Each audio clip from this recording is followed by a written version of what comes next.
Hello and welcome to Twenties Aplenty. In this week's Headhunter Chronicles, Bardus Ironbeard receives his sentence for the murder of Chima and Duller.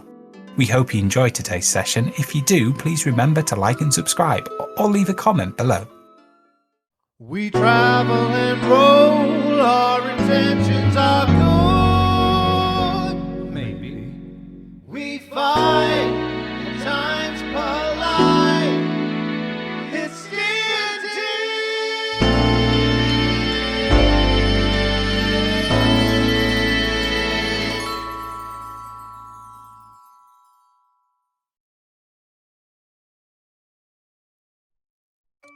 So, when we last set off, the group had just discovered that the fragment of magnetic metal that Korsk had found in Chima's room amongst the pool of blood where he was murdered was actually the point of a needle on a compass.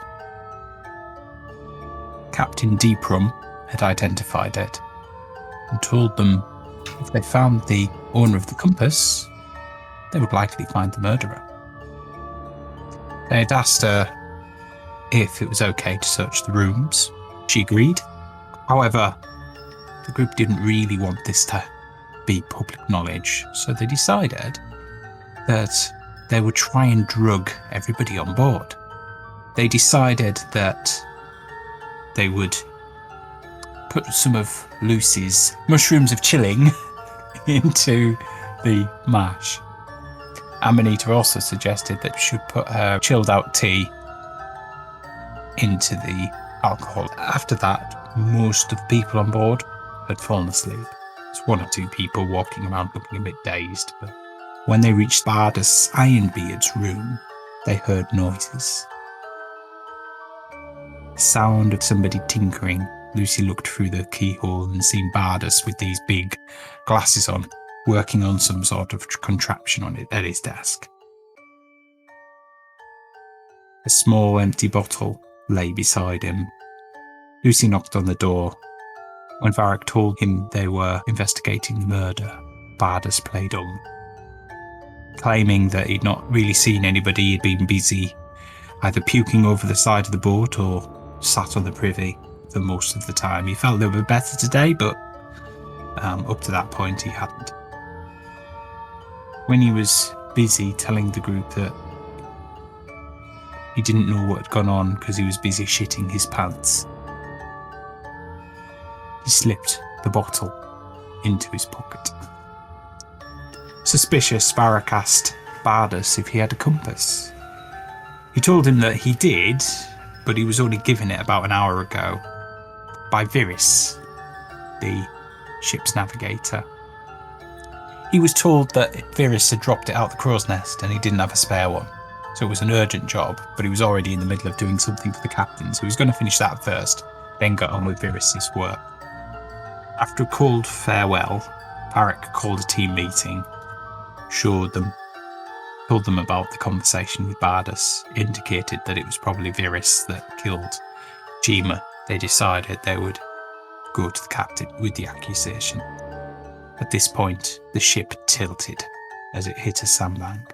The group headed to the deck, Lucy running for the ship's wheel, quickly steering it away from the cliff it was heading into. A number of Drefanians fell overboard. Varric took the wheel as Lucy and Korsk flew, using Lucy's fly spell, down to the sea level to pluck them out and bring them back up. Amanita rushed to wake the captain. When she appeared on deck, the group explained the evidence. Viris, who was busy hanging upside down from the crow's nest by a rope around his ankle, having fallen out when the ship tipped, was busy ordering Drefanians around, who were reluctantly following his orders, realizing that the ship would probably sink if they didn't. They immediately accused Viris of the murder. However, Viris hadn't had a broken compass and revealed the one that he had passage through it a bit down to Korsk, who could see it was quite an intricate device with elven runes and the like. The group also recalled that they'd found his spare in his desk in his room. At that point, Goliaths were sent to go and fetch Bardus and Keren the Paladin. Bardus continued to deny the allegations that were put to him that he had actually murdered Chima. Complained that he'd been off with food poisoning having had the fish, but Keren indicated that actually he'd had the goat that night, not the fish. Bardus argued that he had fish for seconds, but Keren was adamant that he had it. In the end, he admitted the crime of passion. He wanted to save Keren from the advances of Chima before they got too rough, serious. The captain ordered the Goliaths to take Bardus down to the brig. After the pair had gone, the captain admitted she felt conflicted about what punishment to distribute. Whilst it was cold-blooded murder, she could see the motive was well meant in a twisted way. She thought that perhaps she should give him unto the gods. Let them decide his fate. She decided that once land was in sight the next day, as they approached their destination of Axemouth, she would throw him overboard and give Keren the option of going overboard with him. And I believe there were two things the group wanted to do this week to start off with. Korsk wanted to show Keren the axe that they'd found to see if it was linked to her vision, or was the axe in her vision. And Lucy wants to talk with Varric. So, I don't know if that's still your plan. So, what would you like to do? Do the axe first. Okay. Okay, so I assume Korsk is going on his own.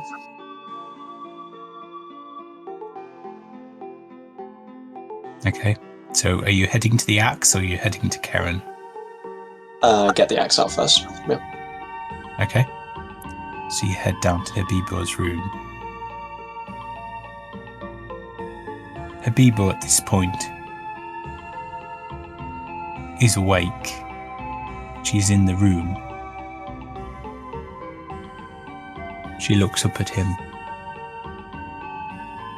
She's kind of sat on her broken bed. What is it you want? Won't be a second. Just taking this piece of evidence with me. And Korsk will just completely ignore her, walk over and start trying to pull the axe out. Okay. Could you do a strength check, please?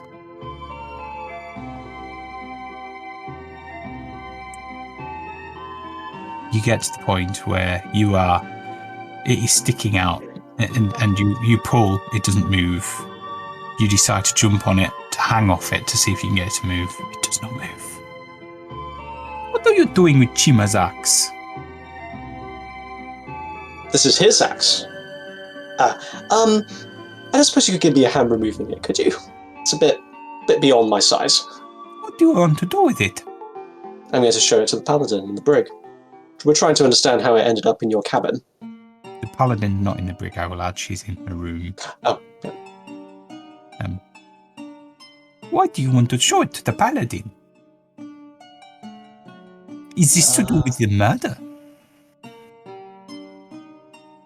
Yes, it's we're just clearing up a couple of loose ends right now. Captain's making decisions, and we felt it would be best to give her full information. Since you were close to Chima, perhaps you could explain how this apparel ended up in his cabin, in your cabin? Korsk says, quickly trying to change the subject. I put it there. Upon finding his body, I entered a rage. I grabbed the nearest weapon, which was his axe. Took it into my room and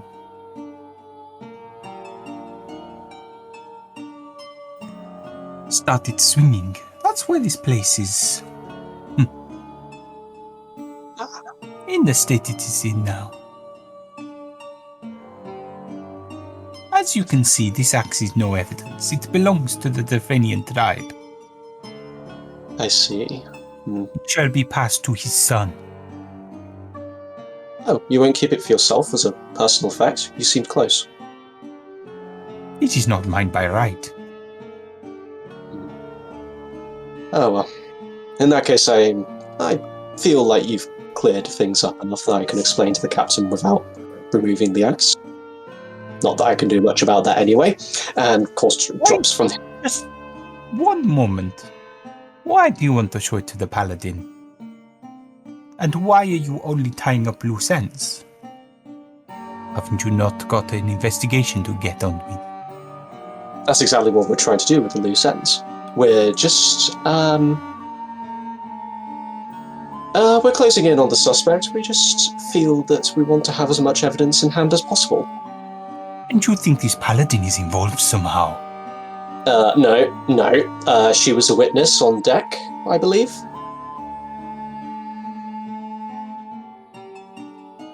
And what do you want to ask her about the axe? How the blood came to be on it. We're not entirely sure how, Oh, but then you touched the body, didn't you? Yes, indeed. Okay, well, that seems to explain everything. Good day. And, of course, out of the room before he can let anything else slip. And muscled out information there, of course.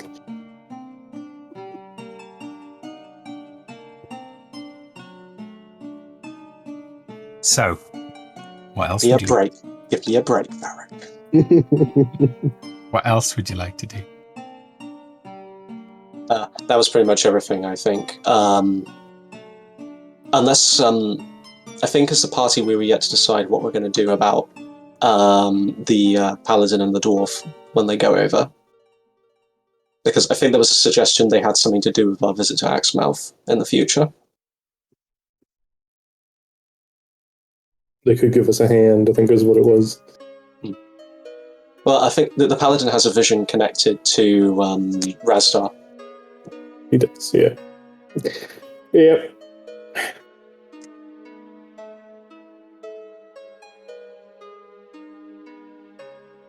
While I'm uncomfortable with the idea of bringing a confirmed murderer in cold blood with us, I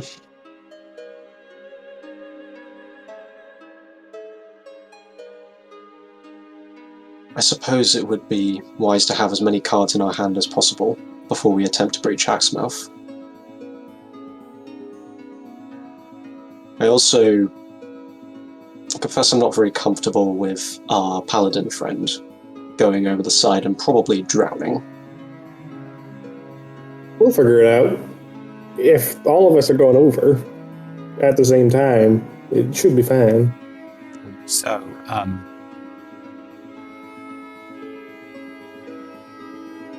at this point, Marcus kind of chips in when you say he's a confirmed murderer. Marcus will just turn around and say,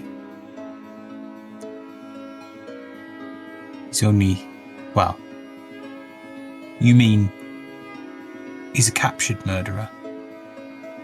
There's not much difference between what he's done,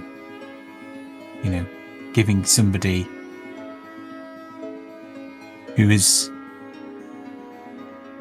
not the nicest person in the world what they deserve.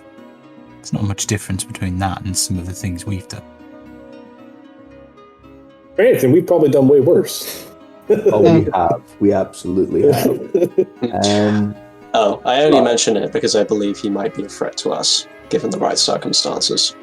He also might I think that's a good point. Him and Lucy haven't exactly hit it off. Perhaps we need to Convince them.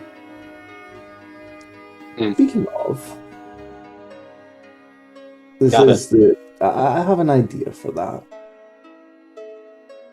and also it might get us 2 allies when we reach destination. That could ensure his silence while we're there. Our paladin friend, she's looking for a sign, right? I don't think she was very clear as to what the sign was, but You know, gods are kind of mysterious that way. They're kind of vague. But I was thinking, what more of a sign would she need than her friend surviving the long, long swim back to shore?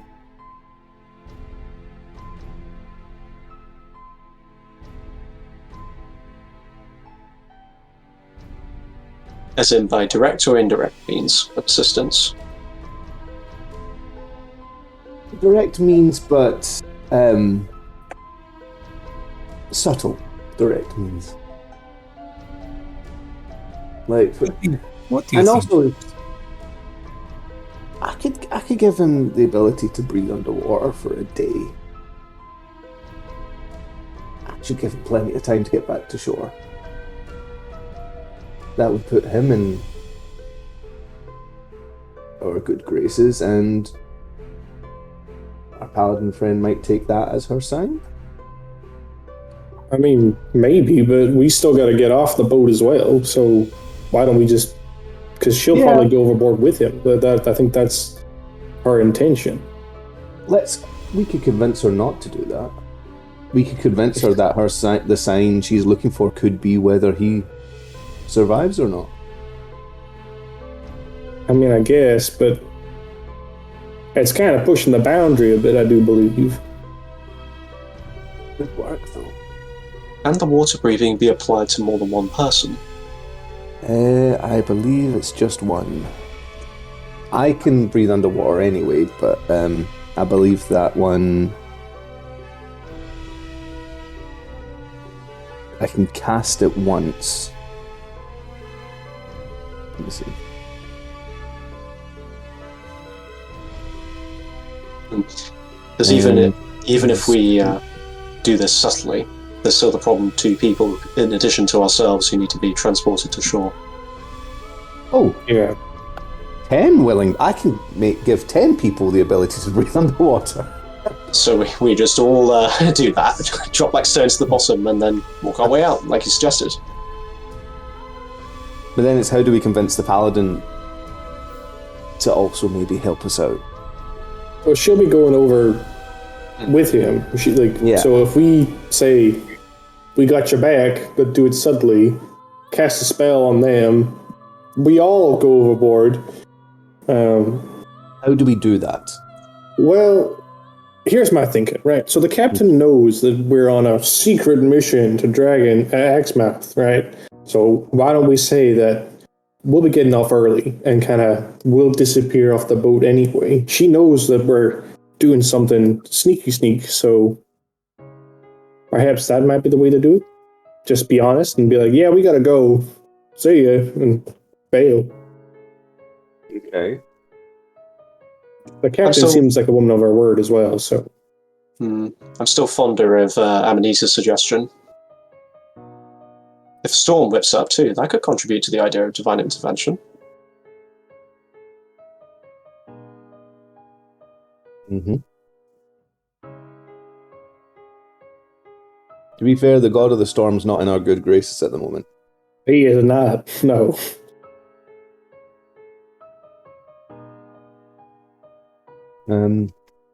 Well, our alternative, though, is to trust to the secrecy of mortals. Do you know how you make a mortal keep a secret? A few ideas of where this is going, yes. You kill them. But otherwise, it's not really a secret. I would Well, if we... in your point about the storm god not being your favorite person, would say history has told us that many a bad deed has been done in the name of a good god.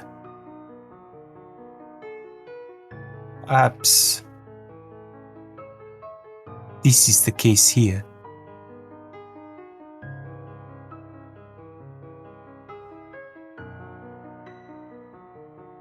Yeah. So perhaps once the storm whips up, that those two tumbling over the side, plus ourselves, would be fairly believable. And then we can continue the deception to the idea of divine intervention once we all sink to the bottom of the ocean, with our water breathing, I hope.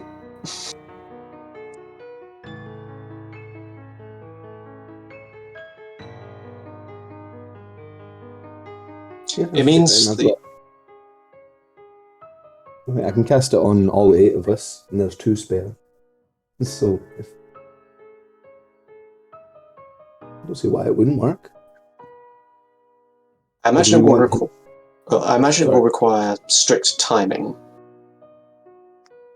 I'm guessing we also want him to be thrown overboard during the storm, so that it's not. I figure we wait for the moment where the captain will force them to jump off the boat, and then we whip the storm up at that moment. I also need enough time to cast the spell. I have to cast it on all of us at the same time, so we all have to be close. I imagine we'll be close anyway, because we're the judgment party. We're helping offer the verdict, I guess. Captain's boat will be there with evidence. Mm-hmm. I'd say the people that are going to have this cast on them need to be within 30 feet of me. Oh, there'll be plenty. Yeah, we'll all be close enough. As long as as long as we're that close. We can contrive a reason to approach.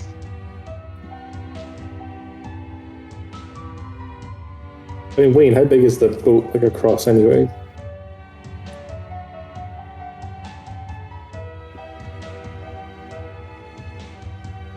Bloody big.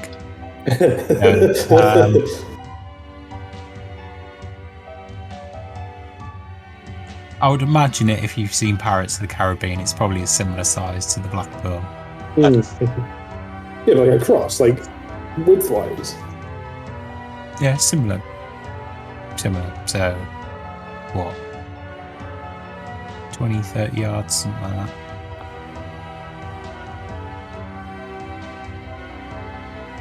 It'll be fine though. We should be able to, but we also have to somehow let at least our murderer friend know that we're doing him this favour. I can talk to him. But it's the paladin that needs to think it's some sort of sign. Perhaps a secret message pushed into his cell on one of the stones I carry.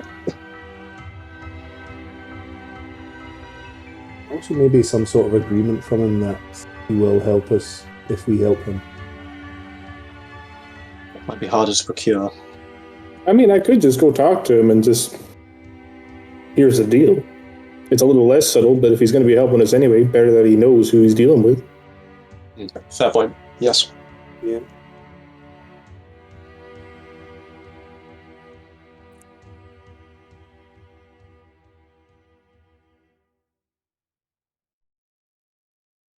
So, what do you want to do? I think Varric's going to go chat. Lucy's going to rest. Rest. While Varric does that, Korska's going to put a short message on carry off a different message, which is just a warning saying lock your door from now on one of the stones, and he's going to push that under the paladin's cabin. Okay. If there's time, then he'll go with Varric too.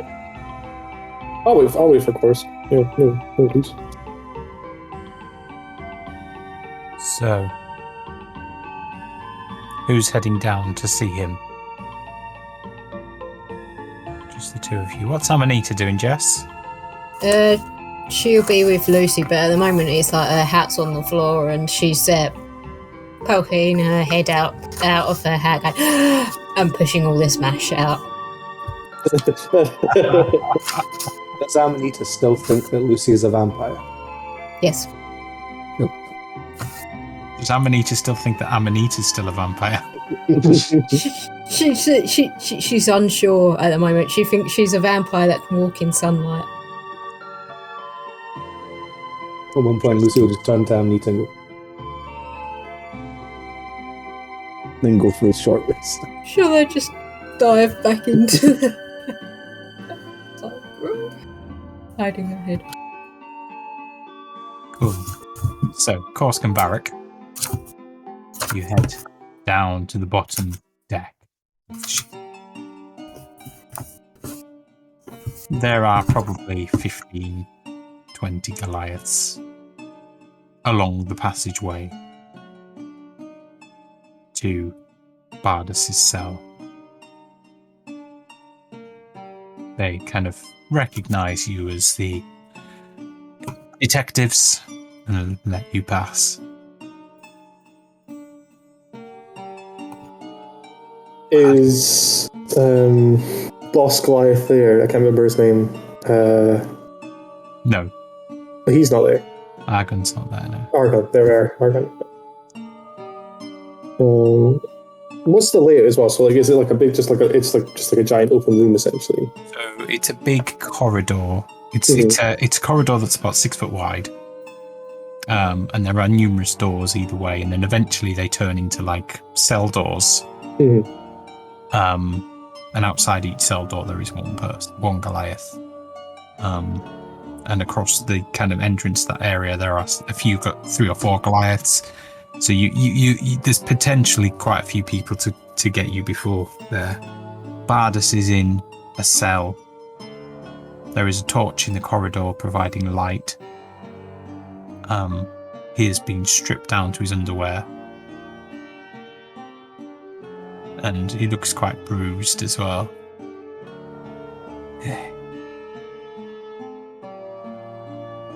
He sees you approach. Come to load on an investigation well done, have you? Not at all. I turn to one of the... So there's like a Goliath who's standing beside the door, I take it. Excuse me, sorry. Could you give us a bit of room? I need to have a bit of a private discussion with our prisoner here.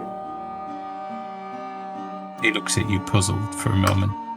Could you roll a persuasion check, please? Can do.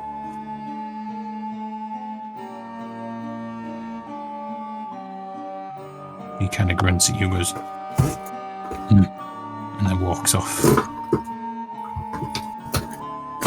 I kind of like get close to the bars, and now here's what's going to happen, my friend. They plan on throwing you overboard.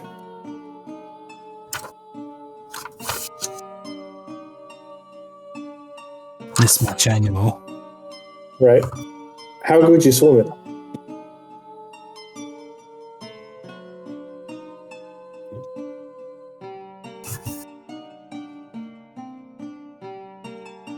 I could swim a bit.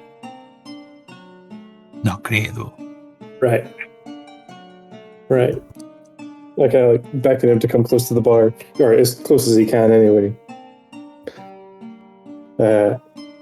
Look.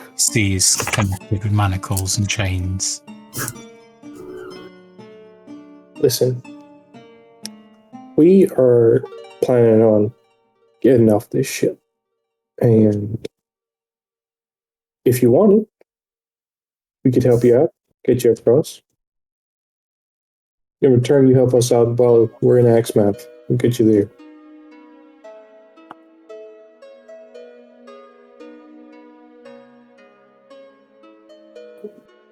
He looks at you questioningly. Now look, I believe what you did was wrong, murdering him and stuff like that, but I can understand why you did it. I hold no resentment against you for that. I was just trying to do my job. We all were. So, I don't think you're a bad guy. I think you just did something stupid and got yourself caught for it. Also, the friend you were trying to protect is probably going to dive over the side after you. and probably die with you as well. Okay. Neither of us want that. Oh, we can help both you out. You give us a hand in Axemouth, we go our separate ways. Boy. And, what do you need a hand with? Well, there's a lot. There is a lot. We've got a big list of tasks that need done, of which I don't want to discuss any of them over here. But once we get you to safety, once we're off the ship, we can talk about it then. But I need your word. It'll be better odds than you and your friend would face, left alone in the ocean. I can promise that.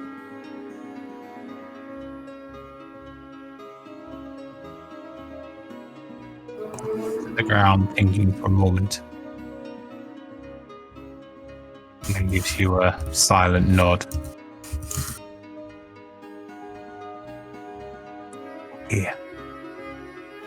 But I'll warn you this. I'm not swapping one death sentence for another. Of course not. I fully understand that. We'll do what we can. Well, I'll do what I can. Can't say anything for Karen, no, but maybe this will be the sign that she needs. Great. Glad to hear it. I kind of straighten myself up. We'll be behind you. We'll. Just one question. Yeah.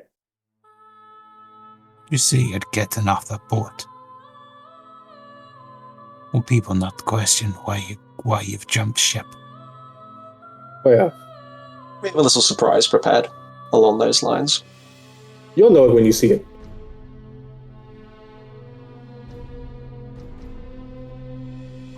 I hope you know what you're doing. We'll be fine. Don't worry, we're used to winging it. I just look at Chorus. Yeah, we're used to winging it.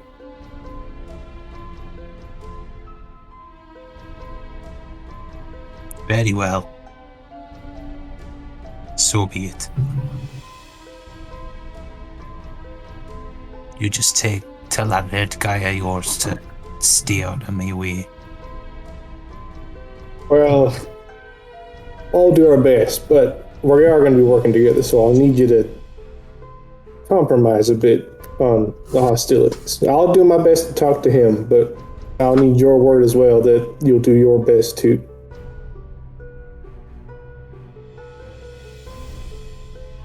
Yeah? Ball's in his court. He antagonizes me. I'll retaliate. Yeah. I won't go after him unprovoked though. Alright. Good enough for me.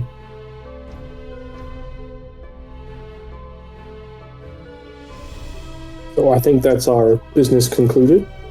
Unless you got anything else to add, Korsk. No, I'm pretty satisfied with that. I only ask that try to have some patience with Lucy.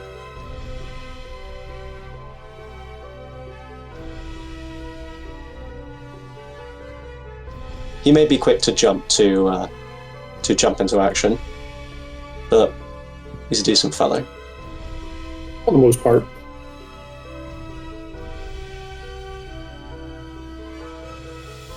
Perhaps he'll need to convince me. Yeah. Do a little slap my knees thing and, well, we better get going. You stay in that cell. Like I turn to walk away. And think on what you did. What I'll do, if I get a knife, I'll be slitting your throats just like I did Chima's. You know, Varric, I can never Oh, tell if he's being serious. And don't you come down here again.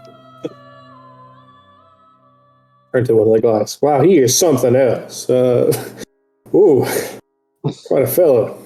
Convincing.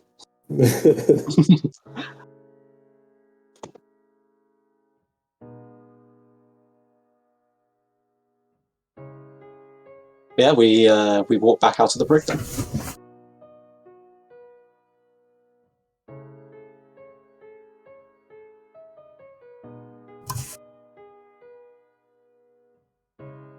So you walk back up on deck, meet back with the others.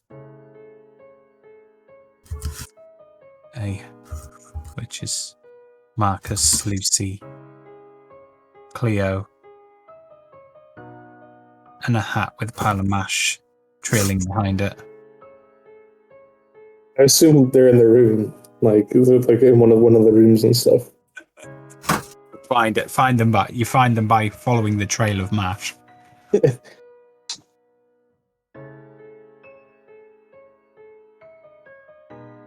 So, got that covered. How is that sorted? It's done. We just need to wait and see if he sticks to it. So, what would you like to do next? Or have we done everything we want to do prior to the act? Jess is just sorting out a sacrificial altar. Sorry. That's all right.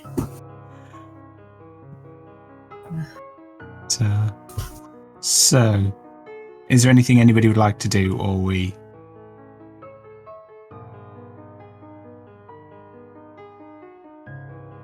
No, that I can think Apart of. from Lucy just wanted the short rest, but apart from that. Cool. So, I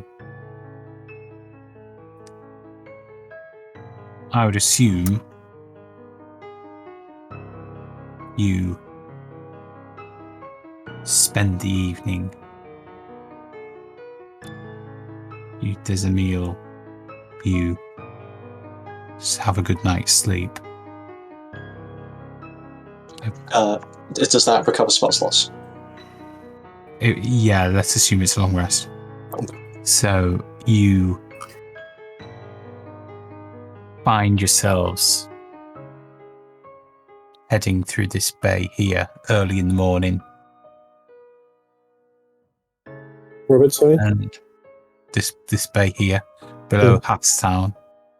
And then you take yourself up and then at the boat. By the time you kind of mid-morning, kind of 10, 11 o'clock, you get to here.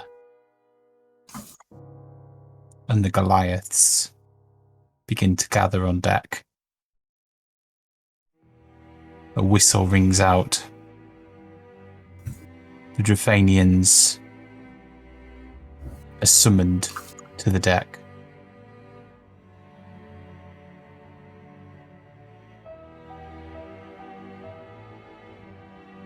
And then the drow are kind of stood there in interest. Gavid leant up against one of the masts, the nearest one to the ship's wheel, so on an elevated platform, just kind of looking down. The captain appears, Selma Deeprum, and she starts to talk. As you will know, there was a murder on this boat, on this ship. And I have asked some of the passengers here to investigate. Their investigation has been successful. The culprit has been found. You see the Drafanians getting worked up, going, "Who is it? Bring me their heads. Bring me their head. We will take it back to Drafania and drink our wine from out of their skull." I'm afraid there will be none of that. Sentence has been passed. The culprit will be thrown overboard, together with their companion. Who is this? Agon. And some of the Goliaths move aside to reveal Bardus sat. He's got like pajamas or something on. He's shoved up towards near where you're gathered. You're kind of gathered behind Selma. Goliaths is stood in a line, keeping the Drafanians away. The drows are watching from the distance. At the other end, you hear shouts and screams from the Drafanians, swearing a kind of death to them and trying to start fights with the Goliaths to break through. And then Karen appears, not led by any of the Goliaths. She's in a simple undershirt from what would normally be underneath her chainmail. She has that and her long sword and a dagger, and that is it. Now, as you can see, the culprit will be thrown overboard. His companion, for whom he was protecting, has agreed to join him. It was that or return to a dragon's claw on the ship.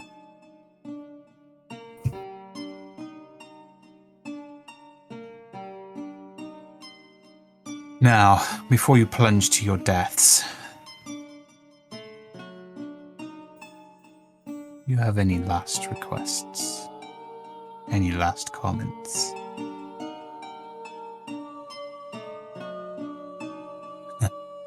Aye. Jima was a bastard. He deserved what he got. And if you follow his behavior, you'll get exactly the same. Whether it be from me or someone else. You'll get what's coming to you.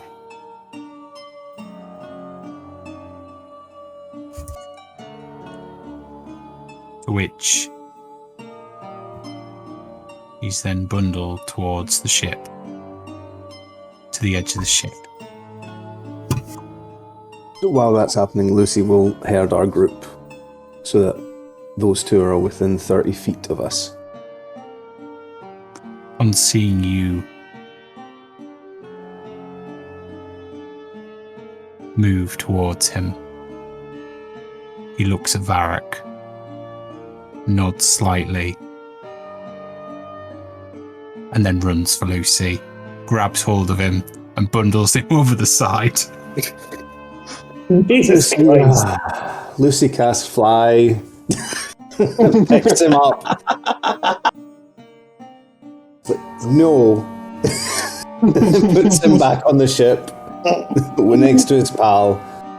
That's no. And just flies back down to the rest.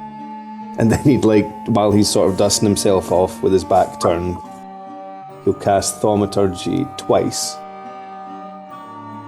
First time, in a sort of, cause a whisper of a female sort of voice, little reverby and lofty, into our paladin's ear, just to say, "Fret not." That's it. And then the second one, a whisper in his own voice into our opportunistic friend's ear, and just saying, "Maybe don't kill the guy that's trying to help you." And then cast Water Breathing on all 8 of us. Okay. And then he'll just turn back round as he's dusting himself off. And look at Amity as well and kind of give her a bit of a nod as well. It's- Wayne, do we know where their gear got taken?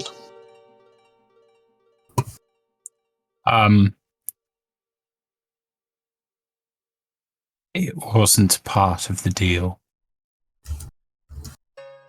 So the idea was is if you want them to survive, if they've got plate mate, if she's got like chain armor on, she's just going to sink. So they wanted to give them a chance of survival, and therefore they're going to throw them over without their armor. They better not make us pay for war. It doesn't stop us from just kind of raiding their rooms if it's there. We have time though. Like that's we're in the process of them getting tossed overboard. Are we gonna have enough time to just be like, oh wait, hold on, gotta go quickly? Well, I was thinking there's portholes in their room though. So in the all got water breathing on you now, so you can breathe underwater for the next day, no matter what happens. So just is it possible to actually carry their armor as well if we're water breathing and swimming down? You'd need to go looking for it, but yeah. I can put them in the pants. So at this point, one of the Argon wave breaker has got a trident. And he's starting to kind of guide Bardus onto a plank that they put up. Wait! Wait! Everybody looks towards the Nebo. With that, Lucy might sneak away. Corsk will slip him the ever-smoking bottle as he does that, just in case. Use my spear. It's the least you can do. She hands Argon a spear. Very well. And he starts prodding him along the thing. He turns and he says to Argon, "Look, do you really need to make it be so dramatic? I've just jumped over there. It's not as though I've accepted my fate. There's no need to thing me up my ass."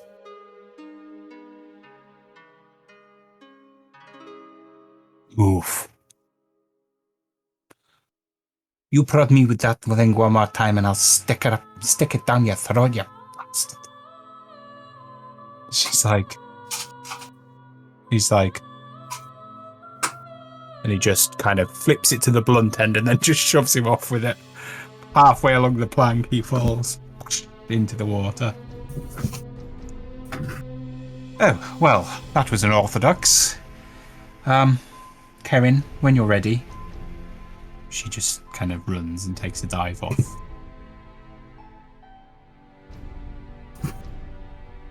Amanita, if you're gonna make that storm, you might have to do it now. Okay.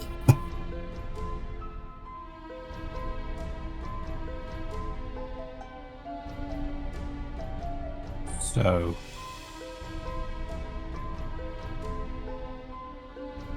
you're casting Thunderwave, are you? Does Lucy have enough time? Or who's casting Thunder? Do you have enough time for what? To go raid their rooms. I snuck away as... You can catch them up, can't you? Yeah. So I'm imagining somebody's using Thaumaturgy as well and Call Lightning and the like. So it looks like a sudden the boat is beginning to rock. And there's lightning, and the thunder wave has knocked a couple of Drifanians and a couple of Goliath overboard. I'll use Thunderclap as well to like make the sound of like thunder and stuff like that. And then those that are on the deck jump overboard as well. Meanwhile, Is it Lucy is it just Lucy that's looking? So, Lucy and Corsk, wasn't it? Korska's still on deck. You just handed the ball over. That was it. So it was Not just- anymore. not anymore. No. Yeah. Not anymore. For Corside, I imagine once the storm gets going and everyone starts hanging on, he just takes a running dive off the boat and sprouting his aquatic adaptations and gills as he does so, and just immediately swims down after the dwarf. The girls. No, but with the adaptation, it means he can move at the same speed in water as he would on land, and he's got a speed boost from the swiftness. Cool. I've How long's also that cast. How long's that last, Sam? 1 hour. Okay. Jess? Sorry. I've just cast Pass Without Trace, so as soon as you dive in the water. silence. Yeah, that's a good idea as well. Oh, okay, awesome. Fire just cannonballs off the edge of the boat. Just like seeing Corsi and everyone else like go up, just like, oh, okay, over the edge. I can imagine you're like that John Smith's advert with what they call him, Peter Kay. It's like precision bombing. So the wind's like bringing up waves and things like that as well, and the boat's just kind of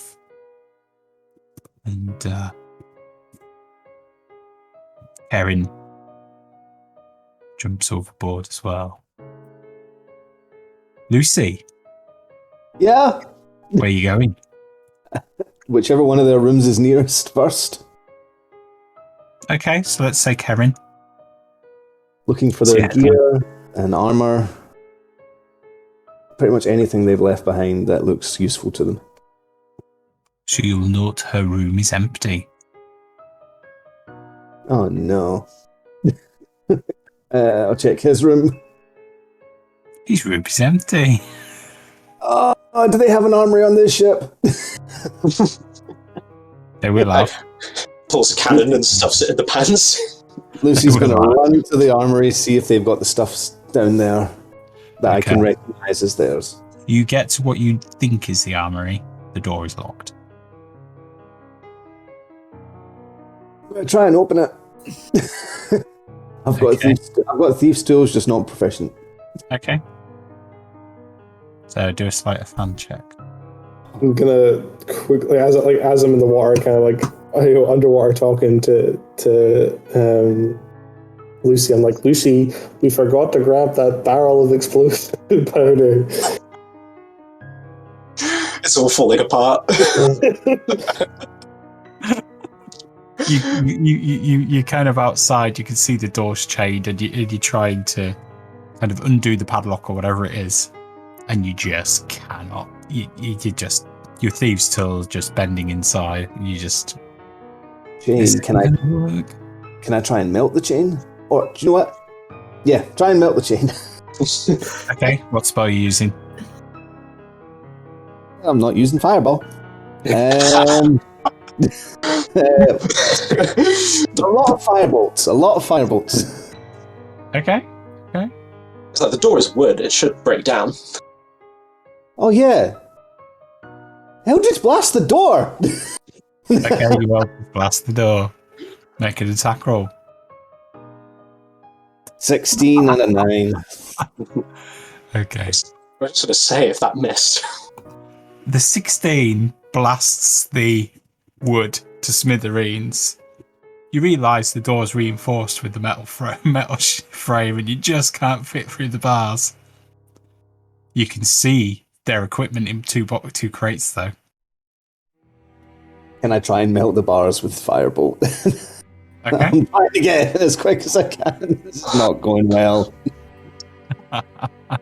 26. Okay, you managed to melt a couple of the bars and sneak through.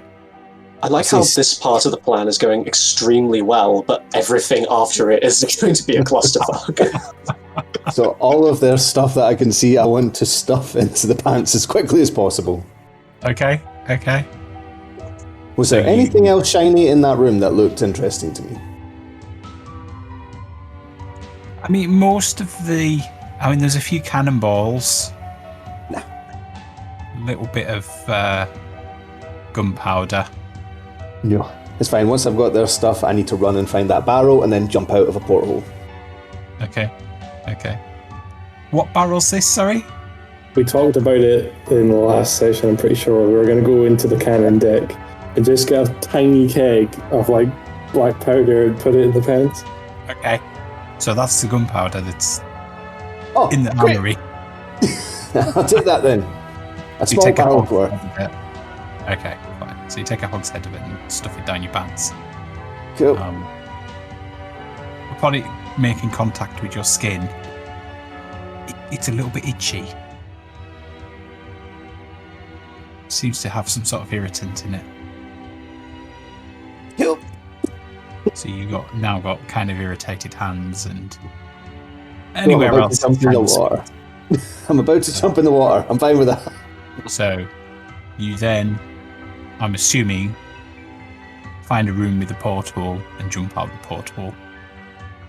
Yep. Seeing everyone now off ship, Amanita will then fall. This hat seems to just like slope down gently, landing on the surface of the water, and then sinking. And then I guess I'm going to have to try and find the others. With the sending stones. Right, where are you? Underwater. Down, After the dwarf. down, down, down you sink.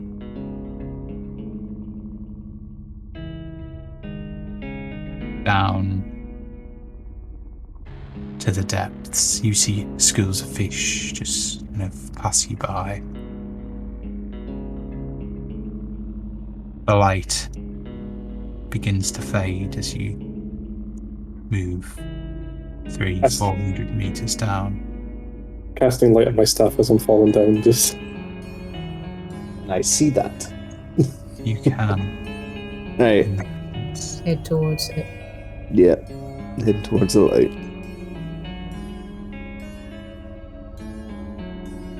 Korska's still diving after Karen and Bardus. So, Karen kind of goes down and grabs Bardus. She's kind of swimming down. She grabs hold of him. Tries to swim him back up, but eventually realizes she can breathe. And then kind of looks up to the sky, thinking her God has blessed her. Then she heads down to the surface, not too far away from where Varric's light is.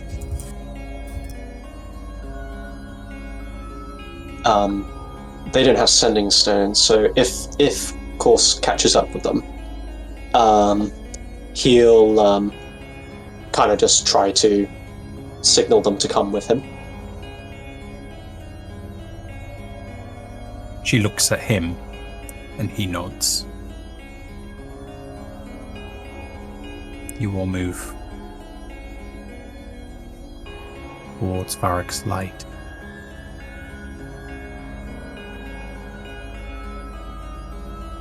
He looks at Lucy and goes, I was trying to give you the excuse to get off the boat. No need. Sounds different because he's underwater.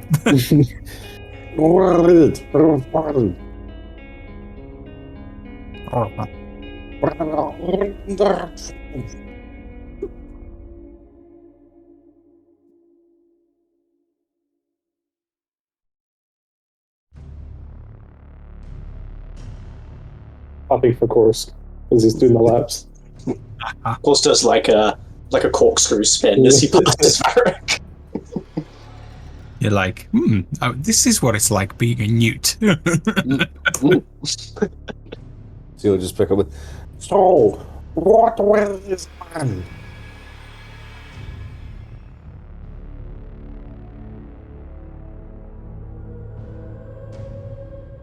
You look up to the boat, remembering which way it was thing, and you start to make your way towards land. It's slow going due to the pressure of the water. Of course, he's getting a little bit bored flying around you for the first hour. And then eventually works out that spell could be useful, but not while you're waiting for everybody else.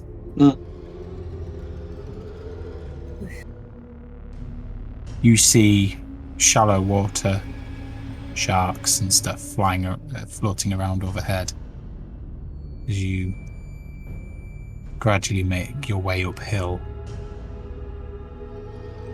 Eventually,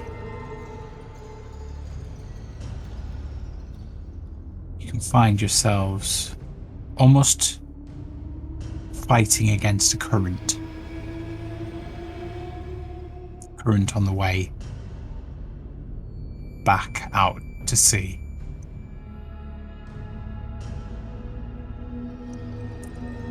You make your way. Go on. Can I alternate between pushing different people forward against the current? Can do. Amanita will suggest something and she will turn into a sea creature. Like, she'll be, get some rope, tie it around me. I can pull us across the current. Excellent idea. I was hoping you'd turn into the bear. Oh. What sea creature are you into?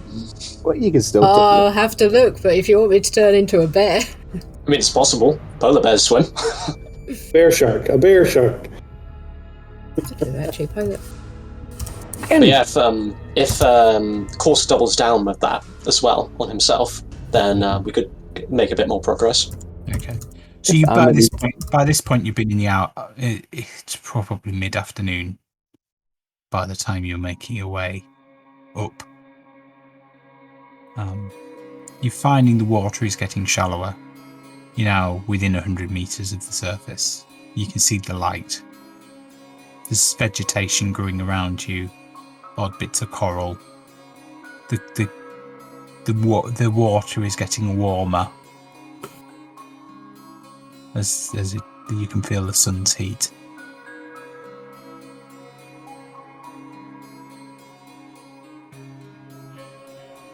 However, as you make your way up, the current against you is getting firmer.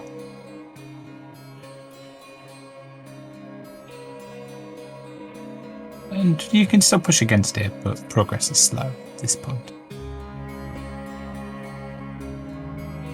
We were just saying that since Amanita can turn into an octopus, we have enlarged. We can make a kraken. Yeah, but you're going to end up going down a river, so...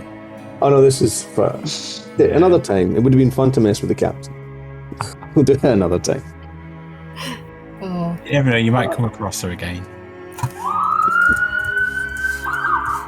Unless the police take her away. Yeah. It's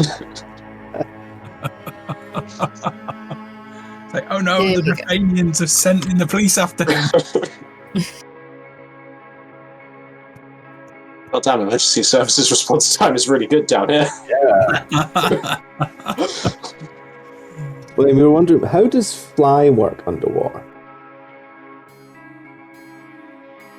I'd imagine it just makes you more buoyant. Okay. So no increase to swimming speed or anything like that. No, I don't think so. Right, shark.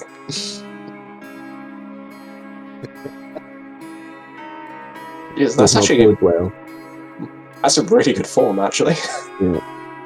What's that? Oh, I'm gonna get I'm kind of worried though, since Yeah. Lucy just did the whole bitey thing at her at the ship. It's on.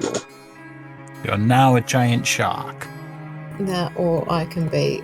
There we go. Don't have to use enlarge. Oh, but Oh, we still no. could.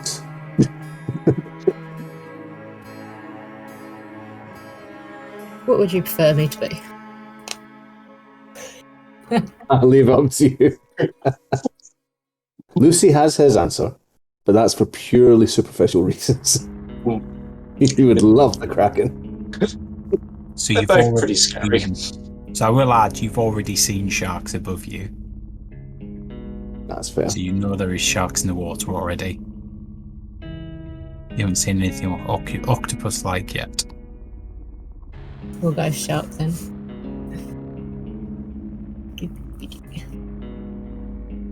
Good to see it now. We ever have a sort of naval battle.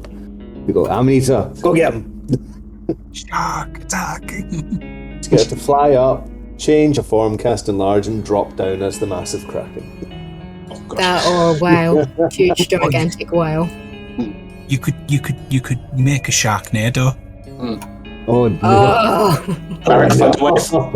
I mean, I'll take a bit of damage, but But it would be totally worth it. See if once I get Dimension Door, and we just have the door lead to a transformed Amanita. Open the door, crack it down. so Just I've tentacle got a poking at anyone. It'd be great. plus 6 on strength. Cool. So you're looking to pull everybody along, are you, in the water? Yeah. Okay, for Yeah, narrative's well. sake, I'm not going to ask you to do a check. I'm going to just assume that you can restore the speed. As if they can tie something to me, though. I've got lots of rope. So suppose Korska does some trips from Lucy to Amanita and just tries to loop the rope over her, while staying as clear of the jaws as he can. Doesn't know how much changing form will change her personality. Vampire shark. Oh. So, you tie a rope around Amanita, Sharkanita, and she begins to head towards land, towards the Bay of Axemouth. And going is relatively good. I mean, I'm effectively assuming you just let yourself glide behind her. She does all the work. After a while, you notice the water grows dark above you. A number of fish die down. And you can almost see something floating on the surface of the water. You're about 10-20 meters deep at this point. Eventually, you find the water becomes murky. Amanita, you're getting to the point where your shark form is probably in as shallow as it will go.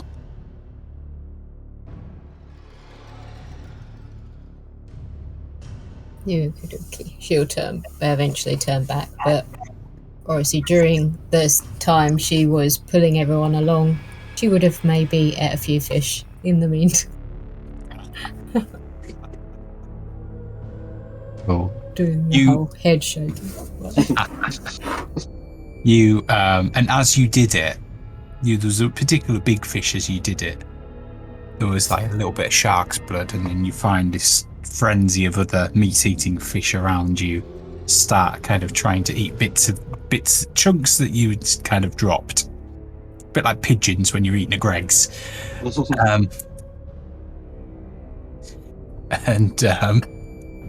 You find that just provided even more things to chomp down on. Also, as obviously sharks, when they grab things, they tear it apart. Yeah. So it's just shaking. So all the rope that's attached is like shaking along. So if you're holding on, you're like... Okay. To which point, Bardus pukes. Oh my god, floating puke. Yep. Luckily, it's towards the back. This kind of cloud of puke kind of forms, and the carrots float up to the top. Mushrooms. Oh wait, he didn't eat mushrooms, did he?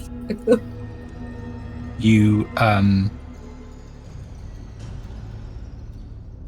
head towards. Keep heading towards the shore. You're now in water of about 5 meters, so you can swim up and have a look at the surface.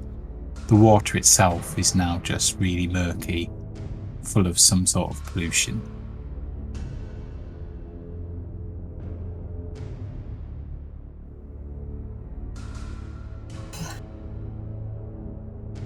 Can we go up and have a look?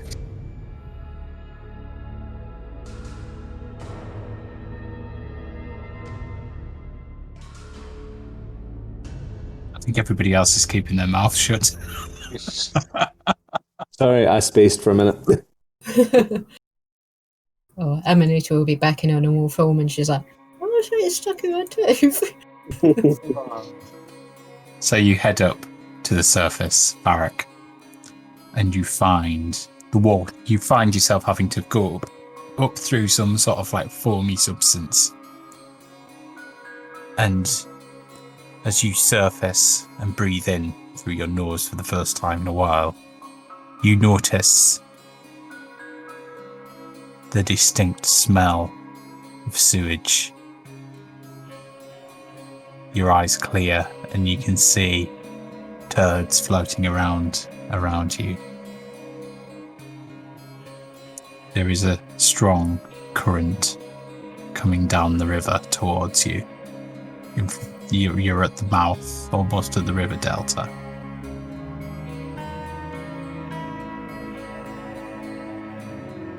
What do you do?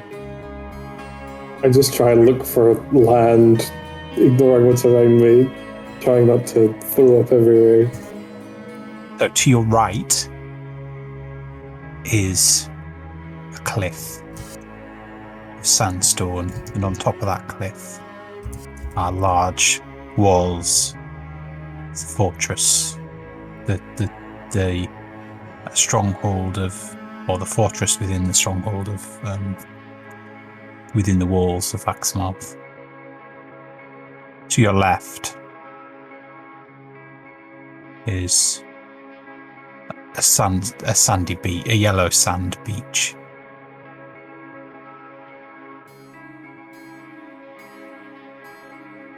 We will, I'll close the direction of the beach and I'll go back down and try and communicate, or while I'm up there, I'll communicate via stones to them. We need to go left. It's, go left towards the beach. Just swim back down. Like, try not get my stuff all covered in crap. Literally. Literally. So you head left towards the beach. As you move away from the main current of the river, you find the water begins to clear. It's a few less turds. You can at least give yourself a wash to get rid of some of the worst of it that you had, Varric. You know, you've got a particular problem with kind of some of the foam had got into your beard and it's quite difficult to wash off. But you got there eventually. Yeah. To which you all find yourselves on the beach. Which you get Bardus going,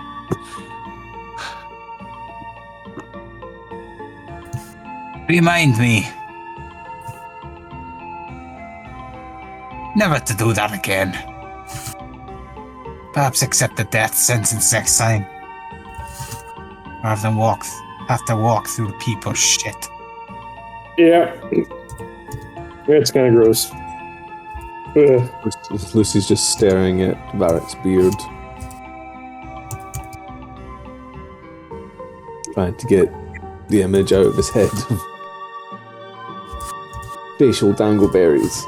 Not good. I think a bath and whiskey might be called for. The thing is, every time you see me eat soup now, you'll just get that facial image. Yeah, Lucy just brings out the mug and goes, Varric, here, close your eyes. That And you whiskey stop- bat! Whiskey And you bat! Still give me whiskey. I'm pulling it through my beard and trying it. Well, now that we turned Varric into a dwarven stereotype, shall we look to see how we get in? Oh wait, of course. We need to explain the situation to the two newcomers. That would be useful, yes. So, hi. We are... the Headhunters is our name. And we got a bit of work to do in the city.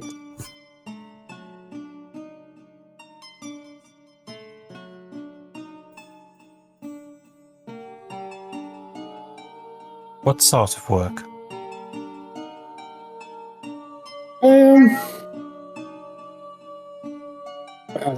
I've got a list. Give me 2 moments to pull that up. There's a couple of repossession jobs, some delivery job, I believe. The main reason we came here, I believe, though, is the Dragonborn military has seized control of our airship, an important piece of property we used to get around. And essentially we're going to... And they've also put the crew in captivity. I think it might even be slave labour. So, we need your help to break out the crew, and to recover the airship, and then to get ourselves out. After we've got the airship back in our possession, we can drop you to anywhere you wish. Do you know where this airship is? Yeah. Point to the fortress. But it's not a problem. I've got one of these. The document for its release. So it's just a case of getting into the city and handing that over to the correct official. Essentially, you two are our backup plan. If for some reason, if they find a problem with the documentation, we may need to get creative. Particularly creative with Bardis' skills, if I recall correctly. Why? You mean you want to break in there? Well, we're going through the intake pipe for the sewage system, so we don't need to break in.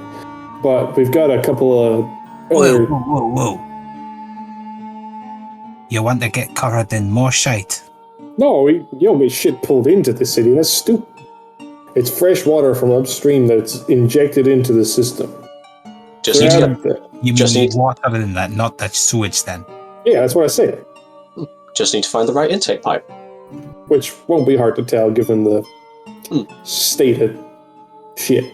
Well, But, let's Fair. hope it's in the clean water, not in the dirty water then, yeah. Yeah.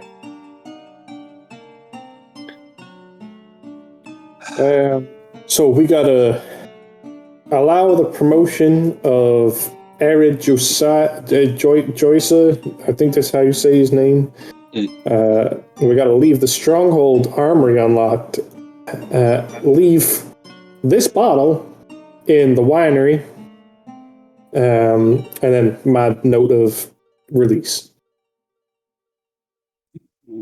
Why all this? I get the airship, but why all the strange errands? It's favors for a friend. He got us where we are now, so payment for his services, essentially. Very well.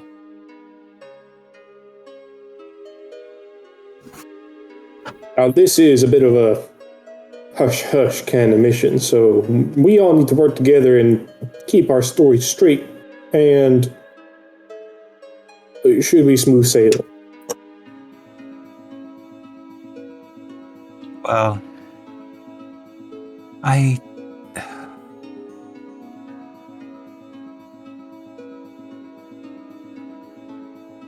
Very well. The gods will show us the path. Firma will light our way.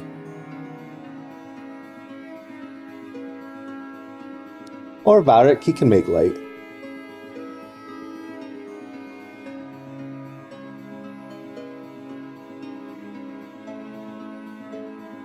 My friend, I did not,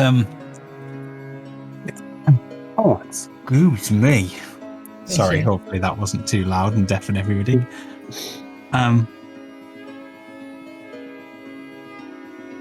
Quite sneezy this week.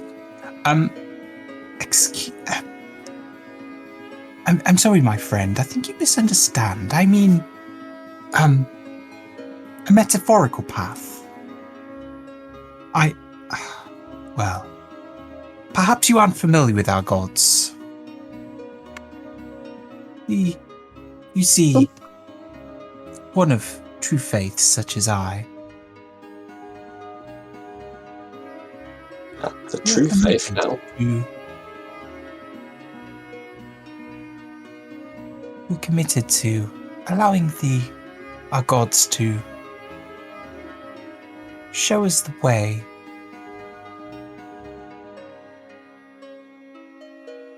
These signs can be in different ways. Some are more direct than others.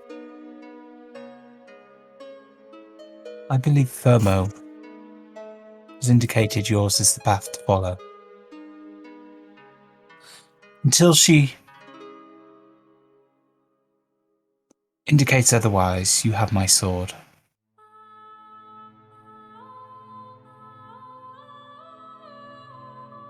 Aye, well, where the lassie goes, I go. Plus, I've a debt to settle, I guess.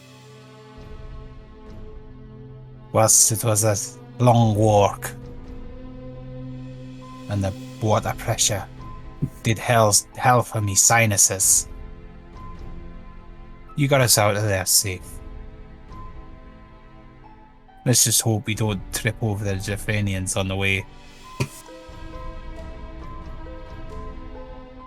I mean, well, we're kind of sneaking around, so I highly doubt we'll get bothered by them.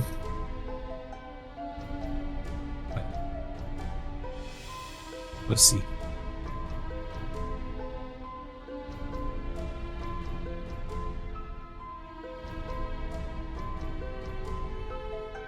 So, what's our next step? Getting into the city, if everyone's in agreement with that. You sure? But I need to dry off a bit. Oh yeah, you should probably take a second to get ready and dry. Hang a minute. If we're going in the sewer inlet, up water inlet, aren't we gonna get wet anyway? What's the point in getting dry? I can't fly. Ah, fair comment. She like flaps her wings to dry him. She'll then try and fly up and just like not dry yet. I think they need to be cleaned, love. Yes, you've got a bit of turret on there. I'll get it off. Just go and flap them in the clean water over there. Or perhaps your friend can give you a whiskey bath. He seems to have enough of it. With that, 2 costs. Where the hell did I put?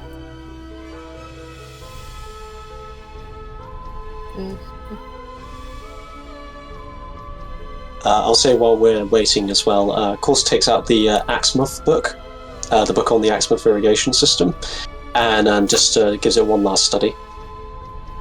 She casts a wall of water around herself and then drops water on. He looks down at his feet as this water floods past him. Glad they were blimmin' me socks were soaking anyway. Right.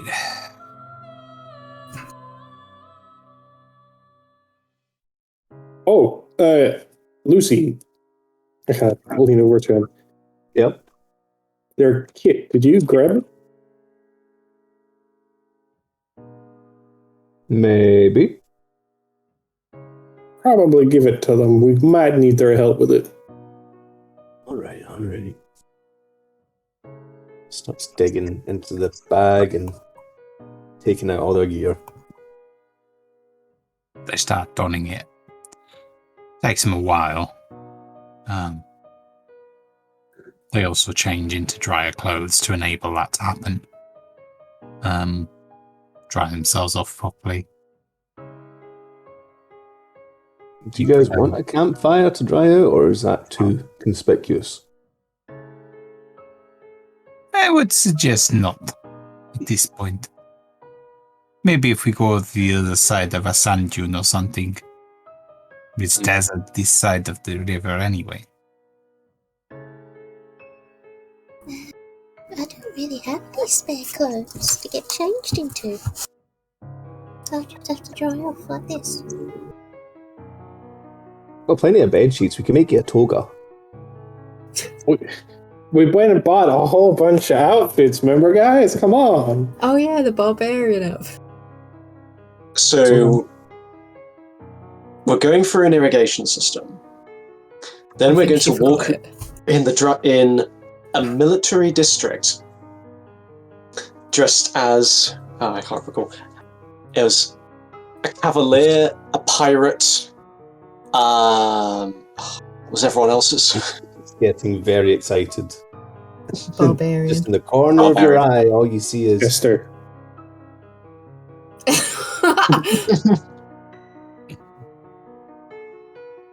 Peer pressure. Of course, takes out his clothes as well. All I can imagine is some sort of D&D version of YMCA now. Oh, I have a clip in mind if we actually walk into Axemouth dressed like that. no. We have to. We're coming from the docks. It has to be in the navy. Oh, okay. Fair enough. I was going to propose the scene from Fools and Horses when it's Batman and Robin.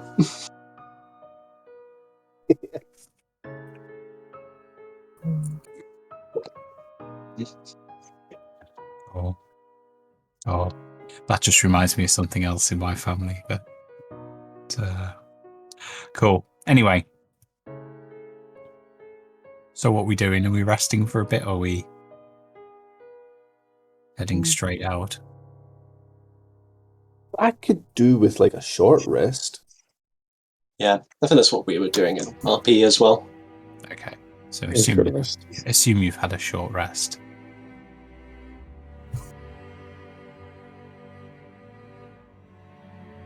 So Stuck in my head.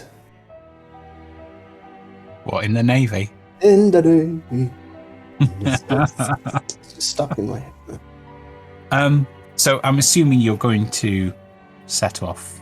You start off with its desert type land that you're heading across. You move quite a bit away from a good kind of 100 meters or so away from the coast and start to track the river. There's not much on this side, but eventually you see the walls of the stronghold drop down. You can see the wall of the city heading across. Through the odd kind of gate that you see, a guard gate that's open or something, you can see with guards around it. You can see lush green fields behind.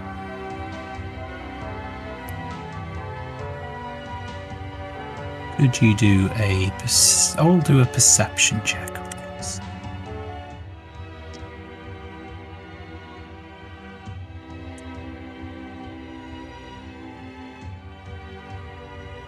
Force has his nose deep in the irrigation book.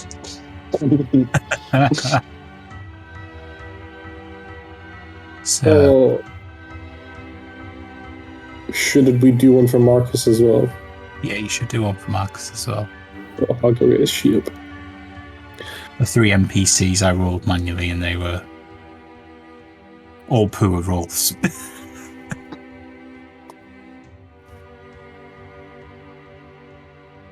Well, actually, it doesn't really matter what Marcus is, I guess. But I guess we could be useful to know if he too has spotted it or not. But no is the answer. So, Amanita, Lucy, you see in the distance, stood along the river at certain points, a number of guards on both sides of the river. It seems to be at strategic points. Varric, you're wondering what they're looking at, and then notice it yourself. Everybody else is a bit oblivious to it. Right. Are they between us and the pipes? You know the pipes are along the river somewhere. You're a bit away from the river at the moment. You're just kind of scoping it out. 8 of us, right?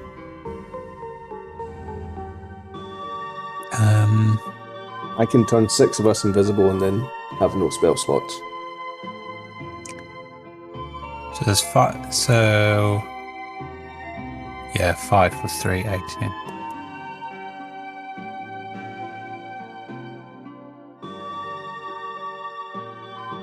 Maybe we need a scout. Work out where the pipe is.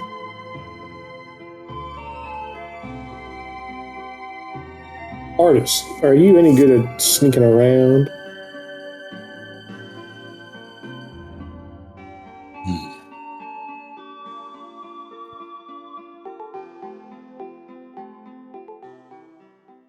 Dark alleys. Small tunnels. Built up areas. Aye. Middle of the desert in the middle of the day. I don't think so. Do you have any of your invisibility magic, Lucy?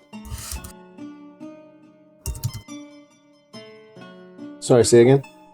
Do you have any invisibility magic left, Lucy? I can cast it on 6 people.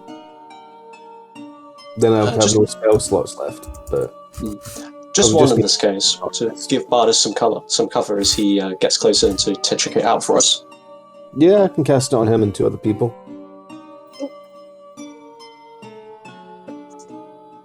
I'm going to suggest maybe I be one of them, seeing as, bright red person. Very easy to spot. Well, we're just scanning out the area, so we don't need to go too far. Of course, maybe you want to go with Bardus as well? Distract him? I'm very good at distractions. Maybe not a distraction just yet. We just need information right now. We don't need to get into anywhere. In response to your answer, your question, Varric.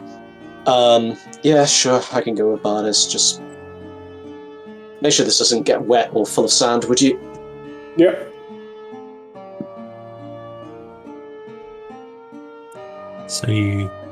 So what's happening? The 2 Korsk and Bardus being turned invisible. And Lucy. Simpson. And Lucy. Just Lucy. because. Okay, so the 3 of you turn invisible. And you start heading towards... Oh, wrong one. We all fly.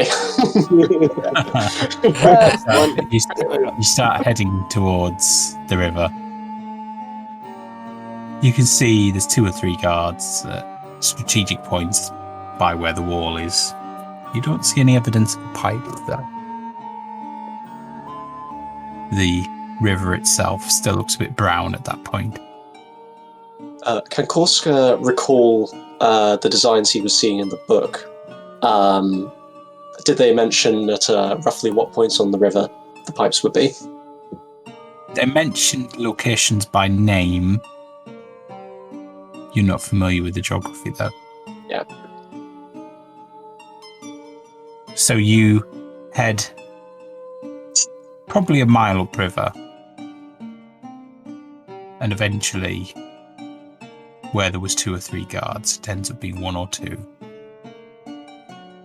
You're north of the wall now. And eventually you get to a sewage pipe, and opposite that sewage pipe, clearly outletting sewage, there is 1 guard stood with a pike on the opposite bank to the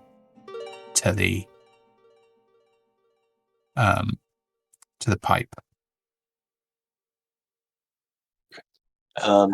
This isn't what we're looking for then. We're looking for the intake, aren't we? Yeah.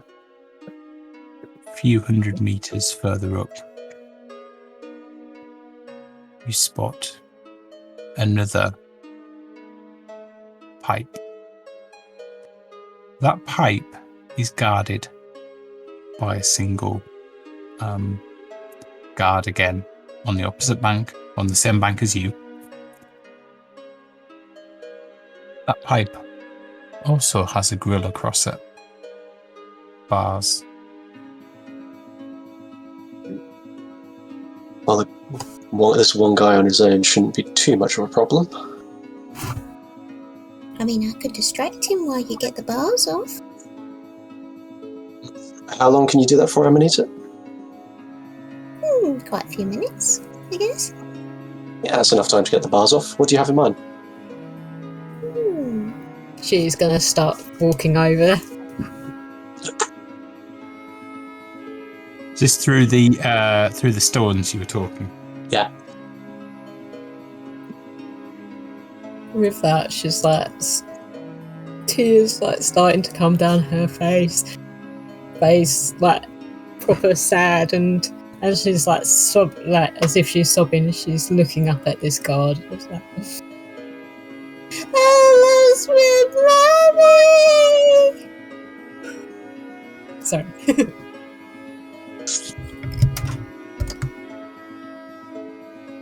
Cool. He turns and he's like, What the hell's going on? Who are you? I can't find her. What? Who are you looking for? Mommy. You're the what? Just like something, snot dripping down. And he gets a sending stone out of his pocket and uses it to go, guys, there's a young girl with wings. As he does that, she pulls down on his arm. Just like proper trying to pull him down.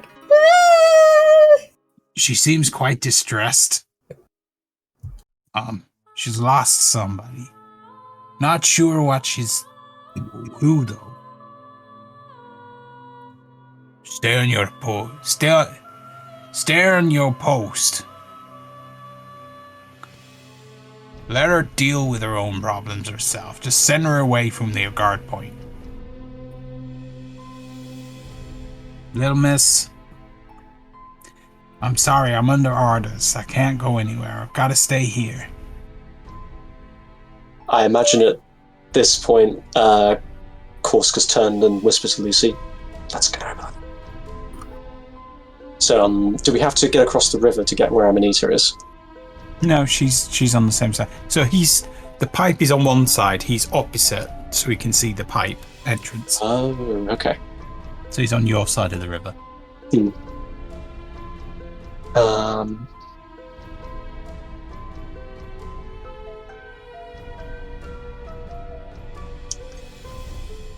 that case, Lucy, figure out a way to get the grate off. Me and Bardas will get rid of him. Okay. Invisible Lucy goes over to see if he can check out the grate. So, what's the plan? I'm not thinking anything fancy here. We just He's busy talking to Amanita. We just both go up behind him. Quick job with the knives. I know what you're thinking. And you can hear him draw his knife. Before you even get over there, you just see this guy just... I was just still in the middle of drawing his, like... We got the right expertise for this job. Just seeing this, we'll probably just mention over the stones, maybe grab his sending stone. Just in case any of the guards decide to contact him or something. Right, okay. That gives a way of listening into their network too. A little bit, yeah. In the meantime, I'm going to see if I can get rid of this mess. Why don't we just take the body into the water place with us? The guards downstream might see it. Well, if you he's give me dead, enough time, I can reduce the body with acid. I could get rid of it How'd you temporarily. I can put him in the pants. He doesn't need I air. I wouldn't ask that of you, Lucy.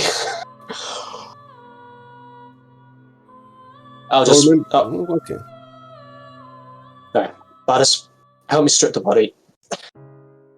Keep the valuables! The pants are feeling awfully light these days. Maybe his uniform will come in useful, actually. So what I'm thinking is basically we just remove and dispose of any clothing we don't need in the river, and then Korsk will just acid the body until there's nothing left other than dust. Okay. So he keeps the uniform. Well, he hands the uniform to Lucy, going, I understand you. Well, put these in your magic pants. Oh, Amanita, you may not want to see this. See, then hears, the lad then hears the voice behind him go, I'm over here. He's still Okay, I'll just invisible. pile them up. You come and collect it. And then he starts stripping this yellow dragonborn down.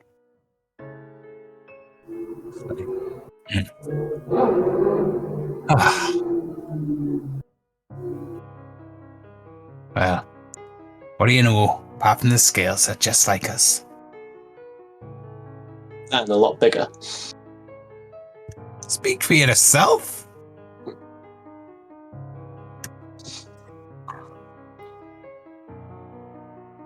Oh, you mean height? Okay.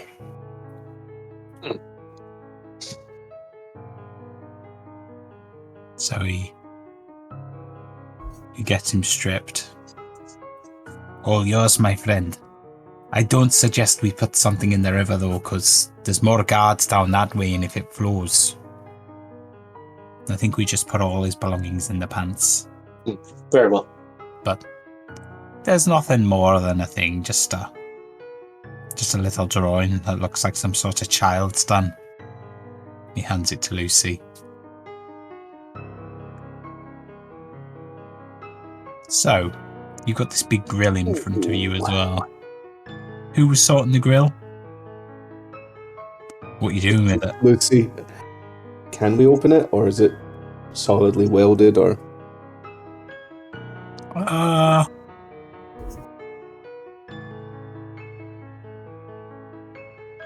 Sorry, Jess, I didn't see your sleep spell. That's alright. It's... it looks welded. So you're going to have to bend it somehow, or...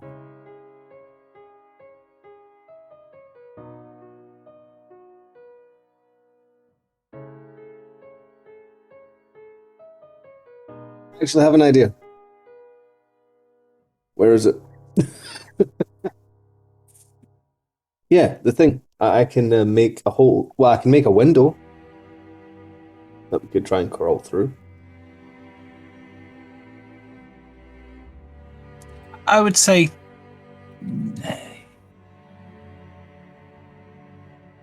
Where would you want to put the window? That's the question.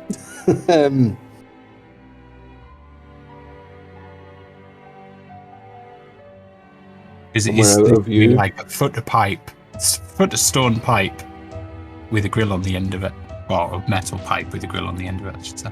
Yeah. So the grill is not a solid wall. I think they would notice if a window just appeared in the ground. Almost there. Is there like a side bit of the pipe? It's only about a foot. What about underneath? Again, it's only about a foot. It's literally built into the bank. We could dig underneath that foot of pipe, fill in the hole to the outside, and then just make that window there. Make a manhole, effectively. Yeah, an upside down manhole. Why not? Okay, have you got anything to dig with? I have shovels. Okay. Let's see, where are they? I have... I think it's 2 shovels. Drink. 2 shovels, yeah. Okay. Given the awkwardness, I would say it would probably take you a couple of hours to dig a little tunnel. Okay. Do you guys have any ideas?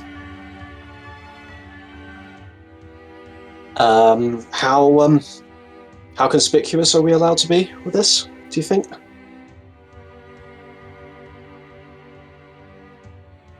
Well, if that's the case, I could just melt the grate, but... Or you could melt the welds and then put them back. Should we give that a go? Sounds like a good suggestion. I'm not sure if I have enough acid to even get rid of this body, let alone destroy the bars. I might have some spare acid. Bring it in with us. Suppose that will work as a temporary solution.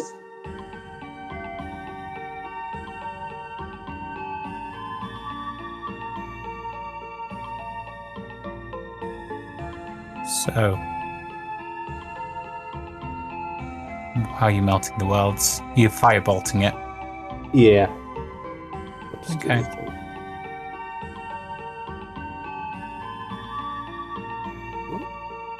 So, It's frozen. Oh no. you melt these welds. Bardus pulls a little ball out, like a little wooden ball, and collects the metal that drips off. It's quite awkward underwater to do, but he does it. And he's kind of explaining that it's probably best just to redo some of the worlds, and that way it's weak if you need to come back. But it's solid enough for them to, when they inspect it, it just looks normal. Of course, as well, if you need it, I have a pint and a half of acid. Ah, that'll do. Sorry, acid slime. But acids. Maybe hang on to that then. Should I roll to attack the dead body? Yep. How many times do I get to do this while Lucy's ticking off the bars? 5, I would say. Let's see what we get. So this is gonna make the chat look really bad, but oh well. Okay. 3, 4, 5. Okay, so what we got? 20, 27, 36, 46, 51. Okay. So you effectively soak bits of his body in acid. You've effectively got the body of a quadriplegic now. He's got no arms or legs, but there is still body remaining. Badly burned by acid. that there is still there.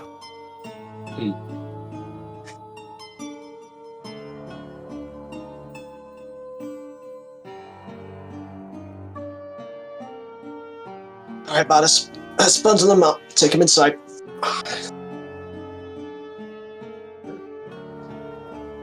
How about you drag him to the water and rinse him off first? I'm not getting that stuff on me. Just wear some gloves, it'll be fine. I use me gloves for fighting. Fine, be a baby. And, Bash somebody and then fall to bits. worked with this stuff for years, it's never hurt me. As well, before we go, should we maybe leave some signs of the guards? Like, I could pour some whiskey on the ground, we could leave some bottles. I'm not sure how long that will dissuade them, though. Just a thought. It might be worth a try. What about footsteps into the desert? Just take a 10-minute walk. Make him look like he's gone near a wall. Maybe his captain will think that he's gone off with the fairies. I suppose that's an explanation for a military environment. I'll pour some whiskey on the ground and leave a few empty bottles. Amanita's going to place down, out of her hat, pull out a teddy bear and place it down as well.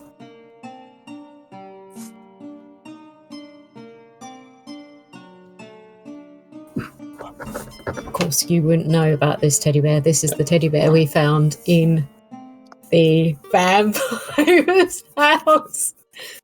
Oh, that teddy bear. Yeah. I was going to say, are the guards going to find this and think, the teddy bear killed him and dissolved him? Well, he did on the sending stone say about a little kid. Yep. It was a relatively innocent teddy bear, though. It was just everybody was obsessed with this teddy bear as though it was possessed or something. The teddy bear was just an accessory to the crime. I thought you were doing it because we felt guilty. At one point, we did discuss the fact that if we gutted the teddy bear, we would just stick it on Amanita to keep her warm, and she'll be in a teddy bear suit. That was like outside of chat. Is outside of game. This could go so wrong, though. If they think he's run AWOL, but he's left a teddy bear, they might think it's a gift for his now abandoned child. It's got blood on it as well, on the stuffing. You're saying a few years down the campaign, this child come back to kill us? Maybe. Yeah. Barak did say Dragonborn don't have very long childhoods. So, you've managed to get into the grill. You've got a bit of a body left, which you're now rinsing off. Everybody else is still a distance away, wondering what the hell's going on. What are you doing?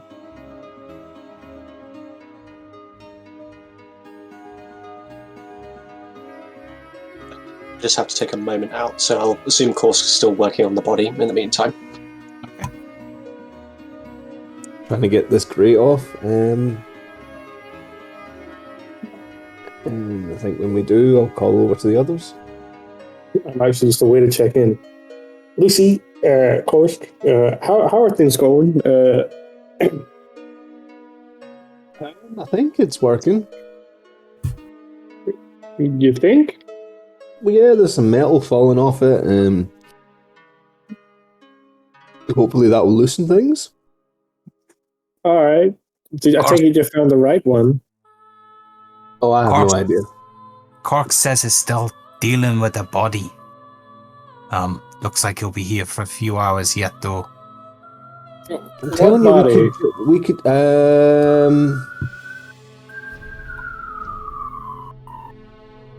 never mind. There's no but. No, it's fine. Have you guys killed someone again? I didn't personally, but like the royal we might have.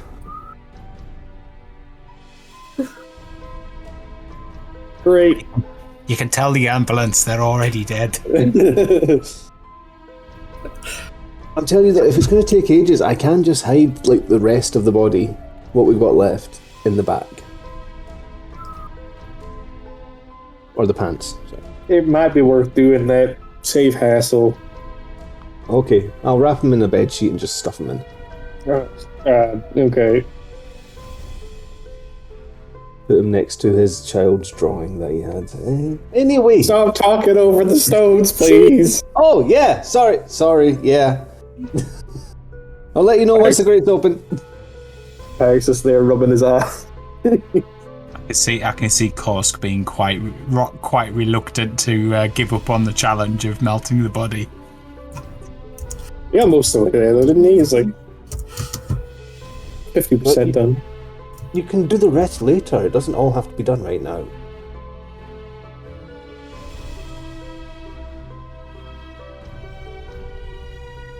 He's too busy working out which type of acid to use next time. Yeah. I'm not going to put this. So because I've split this bag of holding into 4 different sheets. So I've got clothing, food and drink, weapons, potions, armor, and mist. I almost put it into food and drink, but that maybe be going too far.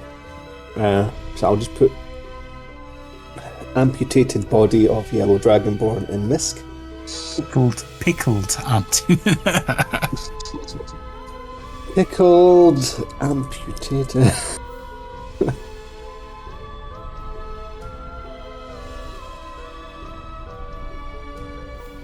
Korsk has been forced out of the challenge of melting the body. Bad look of it. Probably for the best. Been convinced. You've been Don't told. put it anywhere near food because it's poisonous now. You've been told you can complete it later, though. It's a side note, that's probably the grimmest thing I've ever done with a D&D character. I can imagine Korsk going, yeah, perhaps if I use this type of acid instead, that might be more effective on the bowels and things. Yeah. Clearly, the acid I've been using so far is good on bones, because the limbs are mainly bones, so...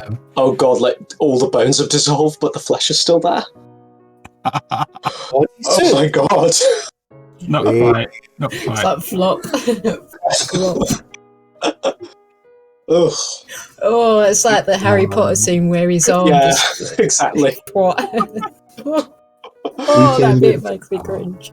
Weekend at Dragonborns. Sorry? Weekend at Dragonborns. Weekend of Dragonborns. Weekend at. So it was a weekend at Bernie's gag. Alright. Unfortunately, this is plant physiology, so I can't immediately look up some useful things. I don't think we're going to get beyond pickled amputated. The pickled amputated torso of a dragonborn. Let's see. Yep. Wrapped in a bedsheet. Wrapped in a bedsheet. It's a bit of a long title, though. Dragons and blankets. Oh. Cool. Right. So, you all jump into the river. Get into the pipe.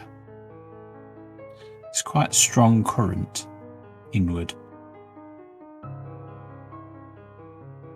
Could you all do a dex save, please? So are we all there now, or is this... Assuming you're all in the entrance to the pipe now. Is this like actually swimming, or are we just kind of walking and trying not to fall over? You're kind of up to waist in water in the pipe, in the entrance to the pipe. Okay. Of course, you need to re-weld Of course, you need to re-weld the.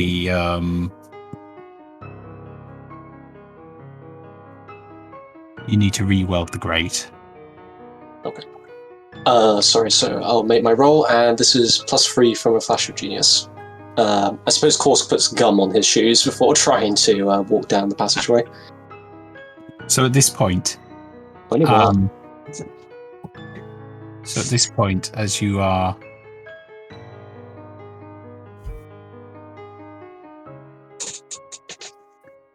working, so you get in. Lucy's the last in, carrying the grate. He turns to find Bardus, but Bardus has already disappeared along with the current. As has Karen. As has Marcus. You notice that about 20 meters in, there is like a waterfall, a drop. And you just heard them go, "Ah!" Oh no. Cleo grabs hold of the grate for you and tells you to weld it shut. Which I'm assuming you do. Yeah.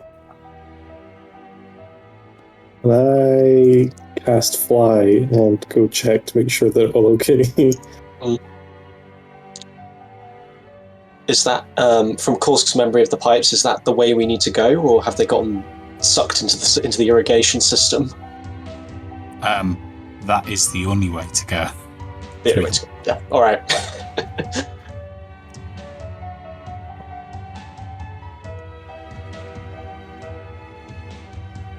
Oh yeah, Korsk raises his hands to Varric as he starts to fly to get him to carry him, and then he realizes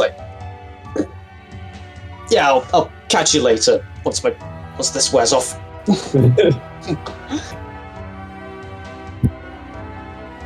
So, you fly down to the bottom. And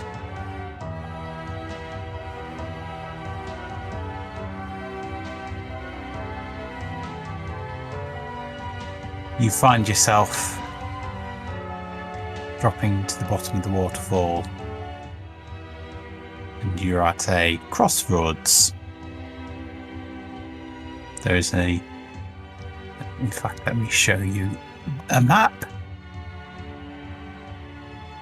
So, ignore everybody being there, but I'm assuming everybody eventually joins you. I'm gonna need to just calm and go. Da, da, da. Lucy thinks it's a bright idea to cannonball down the waterfall.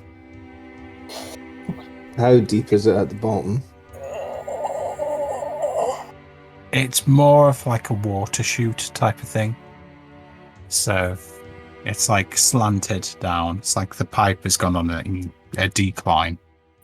As he's sliding, he's cannonballing, so he'll be picking up speed as he goes down.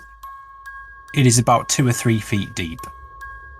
That should be enough to just splash everybody.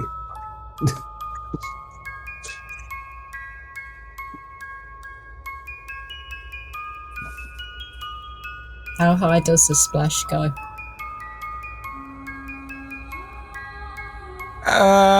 Quite a bit. Amanita's soaked from head to foot, but you're already soaked anyway. She'll be. It's like her, because it was only waist height. It's like her wings were fine. So she starts flying down, and as Lucy cannonballs down, and the water goes up, her wings then get wet, and she just. You will note that at the sides there is pathways, so you can go up onto the side and walk along there rather than swim.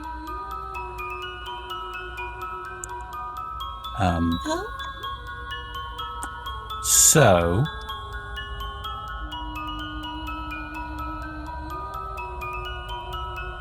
you find Marcus lying there, grabbing hold of the side, a ladder at the side. The other two are nowhere to be seen.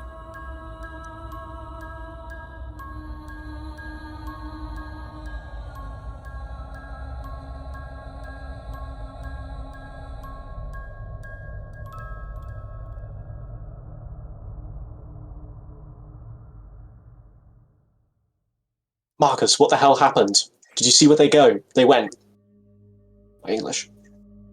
I didn't see it. Not sure where they went. Be anywhere in here by now. Oh, Lucy, you got my wings soaked. Oh, I can make a fire. If you want to dry them out. No, it's okay. Might give us some light to see as well. I cast light. Damn it, we should have given them one of the sending stones straight away. Why didn't we do that? Alright, it's alright, of course. We'll find them. They can only be in here. Unless they're running away. Let's hope not. I don't know. They one of them thinks their god sent them on this path. I don't think they would run. At that point, you hear Lucy. Over here.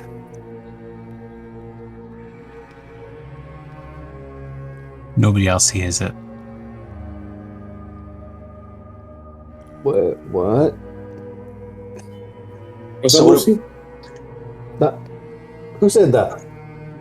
You said what? Somebody said over here. Maybe it's God. He's certainly getting around these days. And I turned to the direction I heard the sound or the voice. It's down as you see it, the left-hand corridor.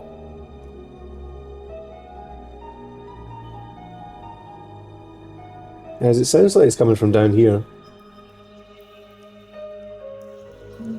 Anybody want to come check it out? I'll come with you. I hope it's not a sewer monster. I'll back you both up. Let's approach carefully, everyone.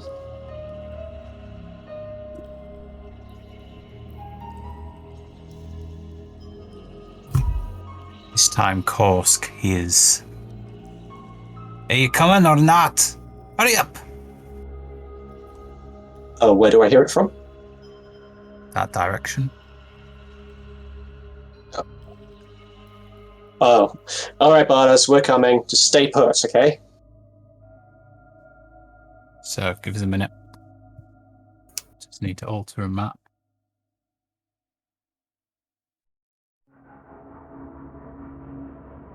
Oh, for Pyrite, I'm just keeping him away because he's not active right now. Okay, that's fine.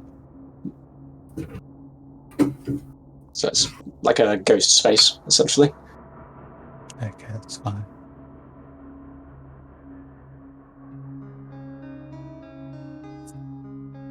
And then one final time, Farak hears. Come on, hurry up! Which direction, though? Same direction towards Lucy, down the corridor that he's facing. You hear it echoing up. Does it sound like that? Is there any way I can check, like, if it is them? Sounds like them. Okay. Eric, what is it? And I just... There.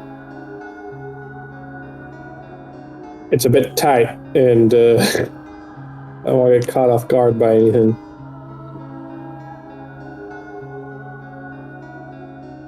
Very well.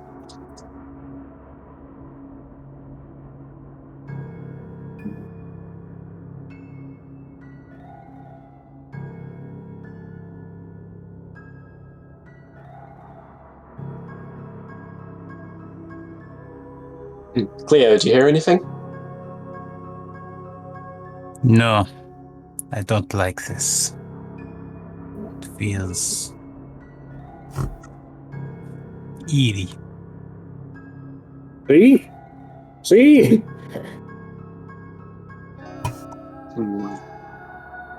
Okay, so what do we do then? We're looking for them. They're missing. Of course. Do you still have those stones you can throw that light up a bit of room? Oh, of course, I can make one of those straight away. So he scrounges down the side of the paved part of the tunnel and picks up a few pebbles. Okay. Basically does this.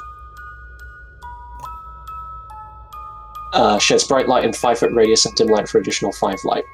And hold on, just before you do that, I'm going to touch it and cast light on it as well, just so it's quite bright. And I've got dark vision as well, so I think I can see all the way down there. You throw your stone down the tunnel. Where are you throwing it? Towards the water or on the path? can I try to skip it across the water? Okay. So is it eventually going to sink into the water? That's a very good point. Eventually, I guess, yeah. Let's just try and get as far as possible. So it skips across the water. You don't see anything down the passageway. You get to about here, and it sinks.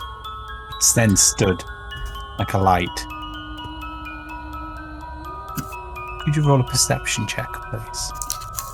All of you.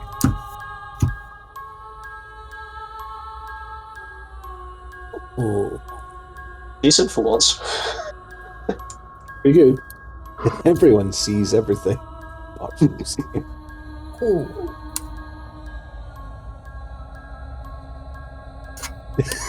Sorry, 323 is a 16 and a 5. Marcus, Amanita, Varric, and Korsk. You clearly see a shadow move over the top of the light. Just for a moment. What was that? It's definitely not Bardus, whatever it is. I didn't see anything. Look, we have Lucy. to get them. We need the help, so Lucy's going to start walking towards. Lucy, No, Lucy, Lucy, don't. back up! Back up! What? He just turns to the back to wherever it's down there and just looks and go, what? There's nothing there. About where the shadow was, Wayne. When it went over the light, does Korsk have time to use a spell? Let me just check I'm in range before I do that, actually. So it's 60 feet. Is that enough? You're just short of it, but yeah, kind of. What are you trying to do? I'm wondering if I can throw fairy fire on that area. Okay, what's the radius of it, or is it just a point? It's a 20-foot cube.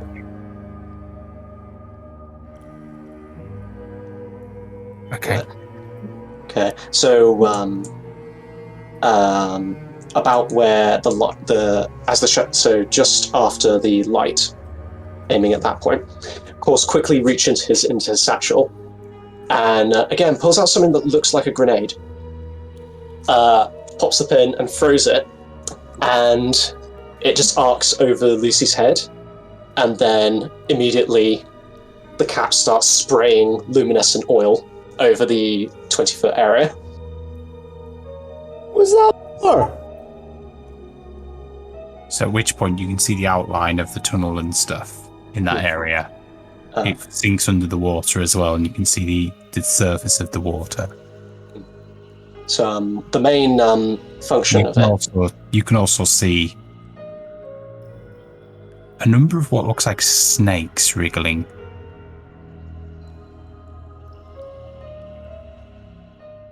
Roll for initiative.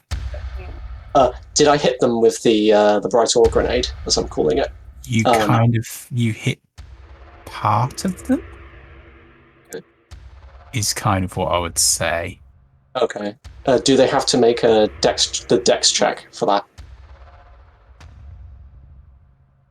Okay, I'll do that in a minute. Is it a dex save, is it? Yeah. If they fail, they get illuminated in the oil, basically.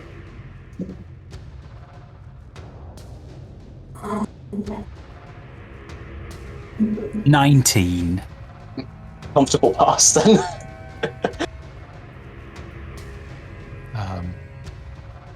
So at this point, Damn, on fire today. That's another 23. right in front of Lucy,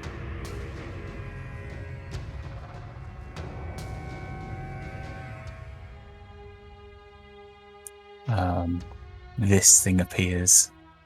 Ugh. Big. Oh my god. Just above the surface.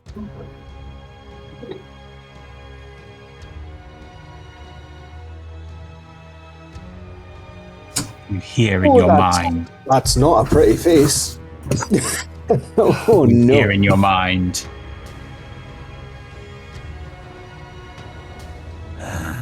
Your friends will die. Their souls will be mine.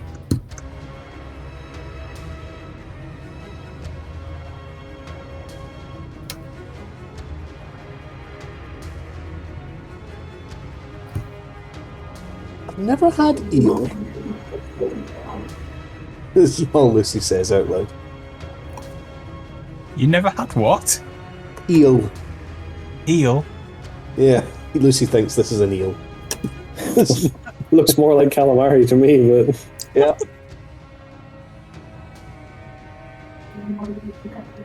It's just like big. It is like it's like a squid, but it's got octopus legs and it's got like a beak. And on top of it looks like certain items. So there's like a chest and a sword and a few things which it seems to form part of it, like a shell. Are you telling me that this is a kraken with a treasure hoard on its back? Lucy is very excited by that prospect. Not quite, but have I rolled for it? What we got? I've not rolled for Doofrey yet, have I? What you Cleo. call him? Cleo, that's the man. Character sheet. Oh, I need to go to the right layer. There we go. Initiative. Oh. So let me just sort this. Descending. So this beast appears right in front of Lucy. Because you used the Fairy Fire spell, I'm assuming you're not surprised. You've seen it rise. So we just start with a normal round.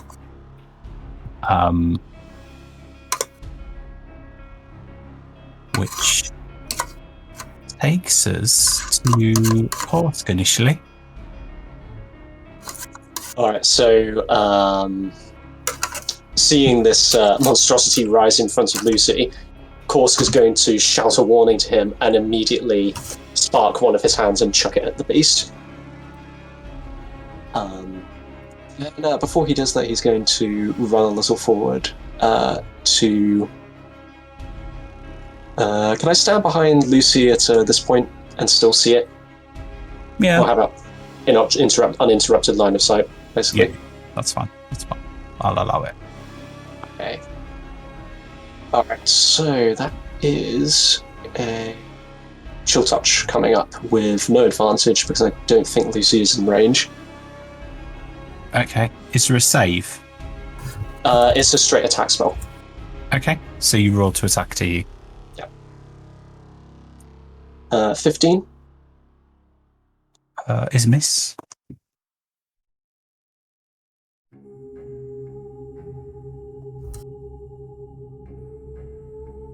Cool. So, anything else? I'm wondering about it. Actually, no, nothing else.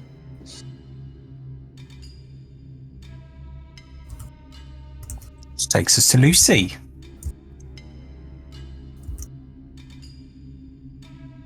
We're going to go with Old Faithful? Eldritch Blast is that? Do it into the face. Ooh, Okay. double crit. 2 criticals. Oh, yeah! Double crit. Oof. Whoa. Okay. 1 and 2. 15, so 30. That's not bad. Okay, let me just read something. Okay. Or 20 is making up for the bad RNG we had the past 2 sessions. Something like that. Something like that. Anything else? Or are we going to Varric? Yep, I'm all good. I might. Yeah, no, I'll stay there. Cool. I am gonna move to the opposite side over here. Can I still draw a line of sight to the creature from there? Yep. Sam, is Korsk in the water or is he out of the water at the minute? Is he like on the little path inside? I think he's standing on the path. On the path. Okay. Is that the right position for that, Wayne? Yeah. Okay. Everyone stay out of the water! And I'm gonna just let loose a lightning bolt. So 3rd level lightning bolt. Okay. Is there a save? There is. It is a DC 14 dex save. Okay.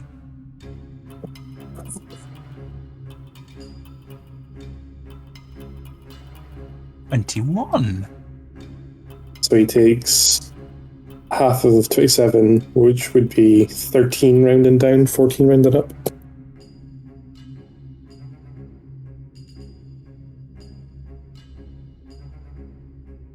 Okay, could you do a dex save, please? Oh, that's never a good sign. Oh, no. A natural 1. So you launch a lightning bolt towards him,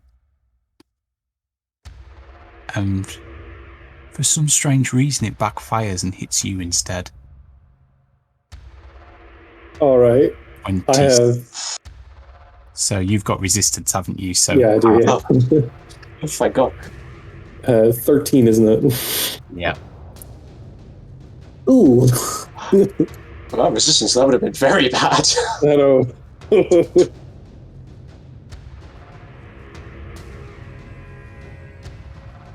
Okay.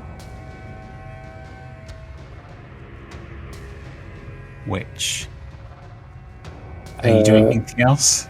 Just trying to think if I can do anything else.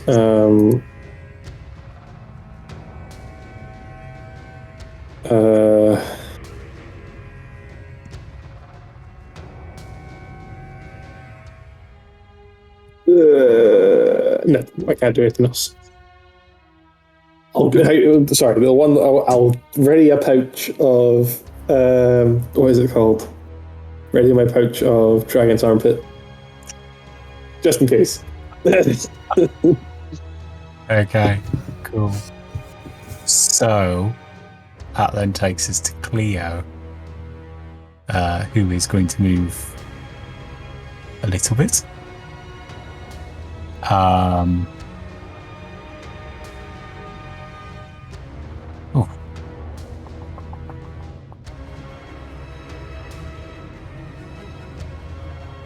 What's he going to use?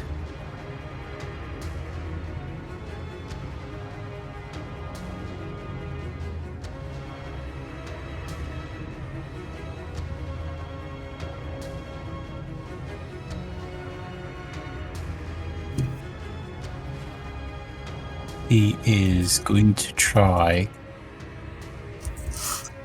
casting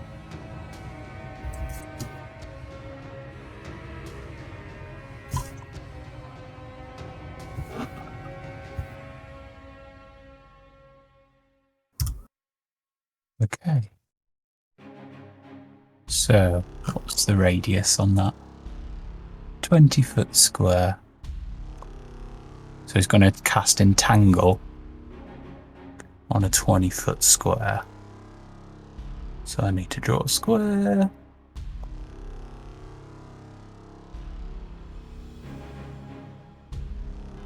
So 20 feet is 4 by 4, isn't it? Okay, so he'll do it there. So Lucy's not in the range. I also haven't moved Cleo, so I need to move him. For some reason this is moving. My PC's being really slow. So he's going to do it's probably going to go here in front of Varric actually, and do it from there. So we need a strength save for that. This is where the area of effect is reversed and focuses on Cleo. Entangles Varric. Entangles Varric, Cleo, and Horse. 17. Ooh, beats it. So he's not restrained.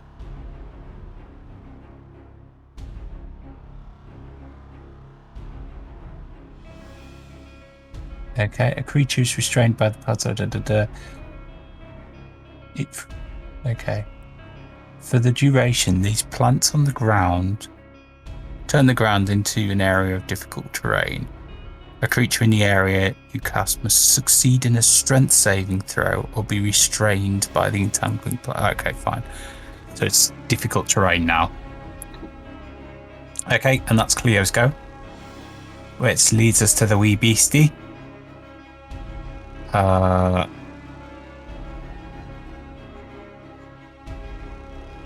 Okay, so first of all, it will move next to Lucy, and it gets 3 attacks. The first, it's going to try and bite Lucy twice to start off with.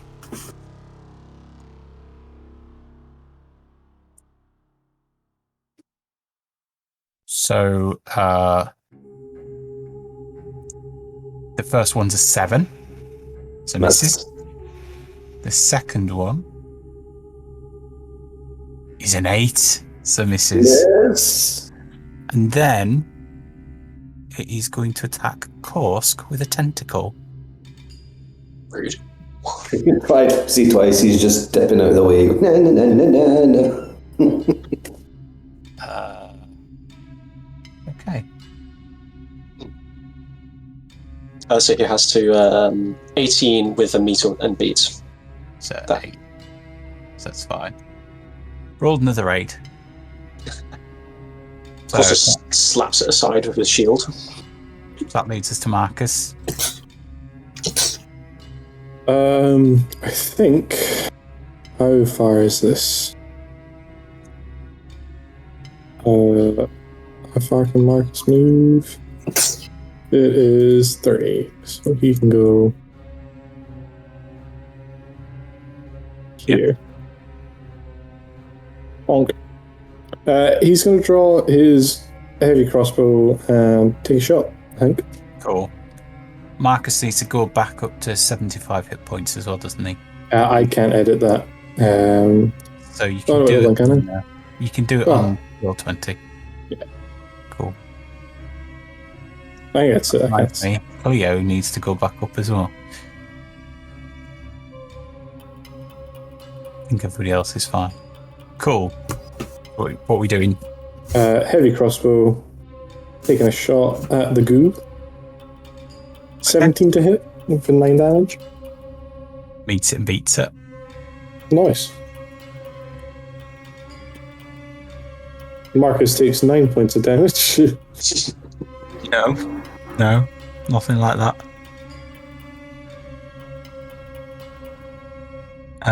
So that then takes us to Amanita, I guess. Seeing, turning around the corner at 5,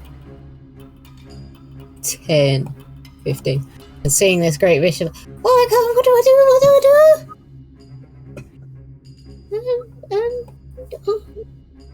And with that, out of just randomness, she.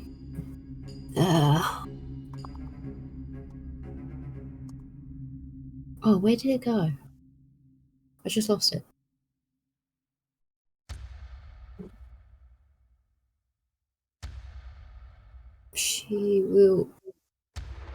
try and shrink it.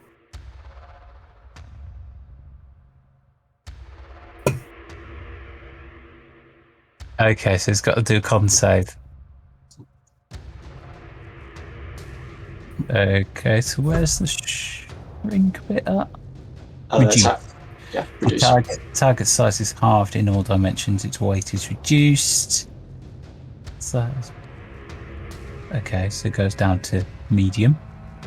For example, until the spell ends, the target is also at disadvantage on strength checks and strength saving throws.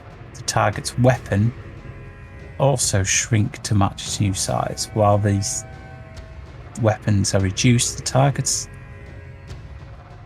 attack them deal 1d4 less damage. Okay, can't. That's really good. 1d4 less. Okay, so he's got to do a con save. Okay.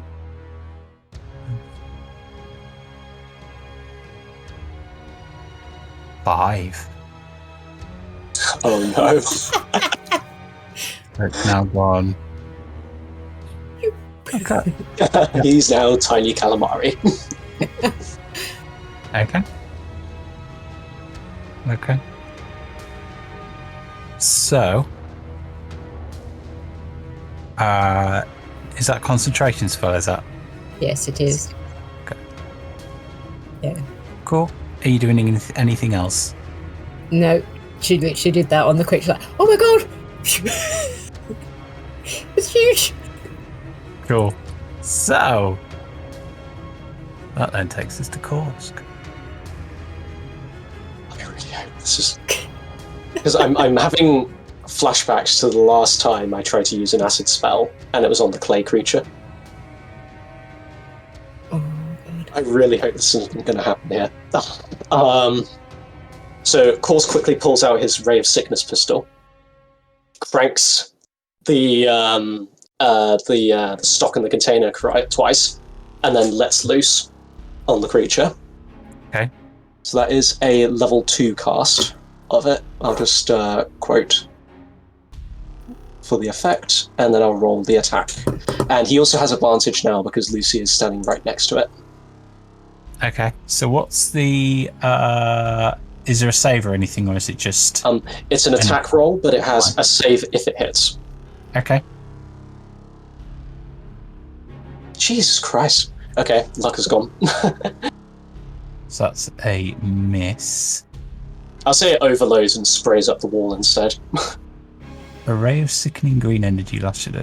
Make a ranged attack on a hit. The target takes 2d8 poison damage and must make a Constitution saving throw. Okay, fine. On a field, so you don't. It's not for the effect or the damage. It's for the poison effect on Yeah, side. I get that. I get that. I'm reading it in case I want to reflect it back at you. That's what I'm trying to work out. Okay, so I won't bother at this point in time. Yeah, that was a clean miss, which is oddly annoying. So Korsk will reposition to...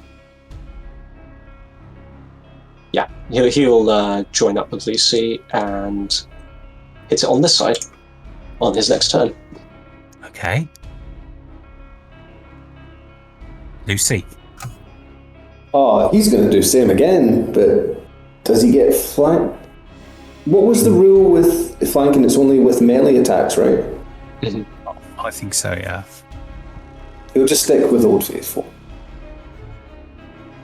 and see what happens. Okay. More critical hits. Eldritch Blast to the face. Oh, why is it not working? So they're both misses. They're both misses. Oh. Yeah, then Lucy will just stay there. So at which point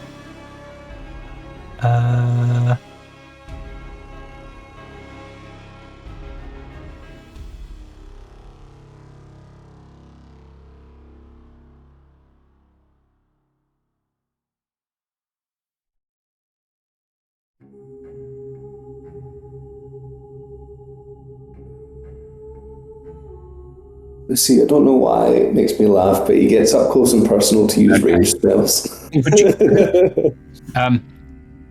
So could you roll another Eldritch Blast, please?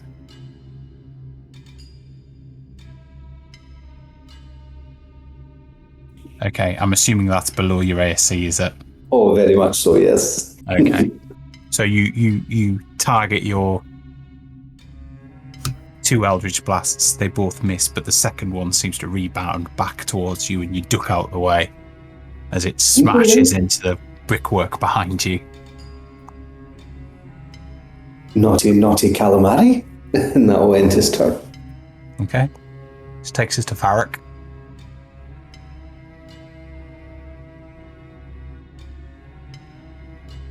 I mean, it's dangerous for any spellcaster, really, isn't it? But I don't have anything else. I can't not shoot at spells, so...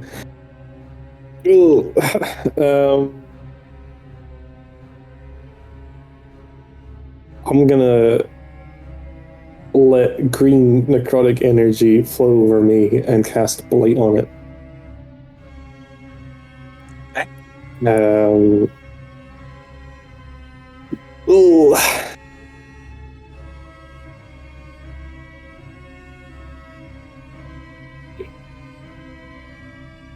On save.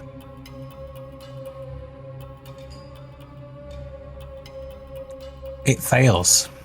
28 necrotic damage. Okay.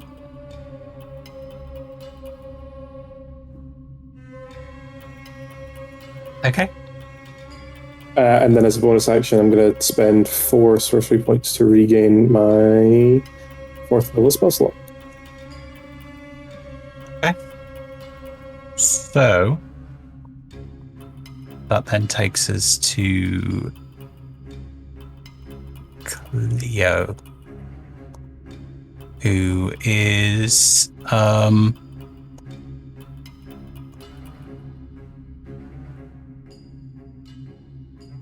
who has got a very similar problem to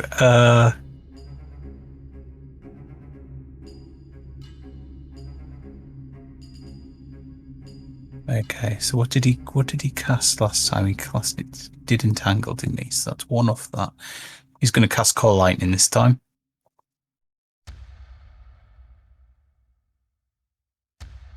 DC 17 Dex save.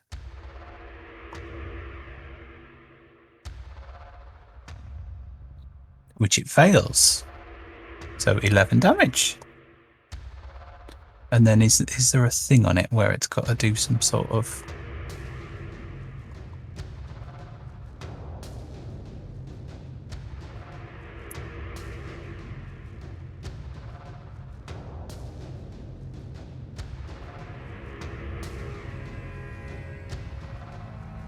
On each of your turns until the spell ends, you can use your... Oh, right, okay. Okay.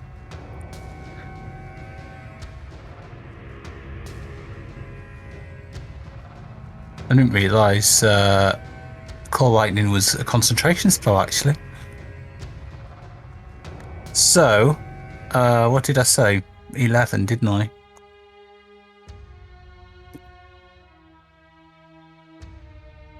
Okay. So it's the wee beastie's go now.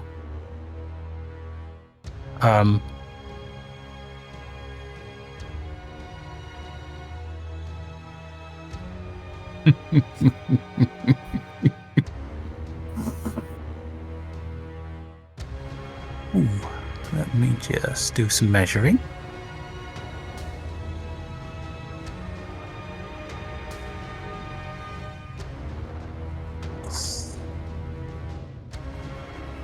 It is going to move.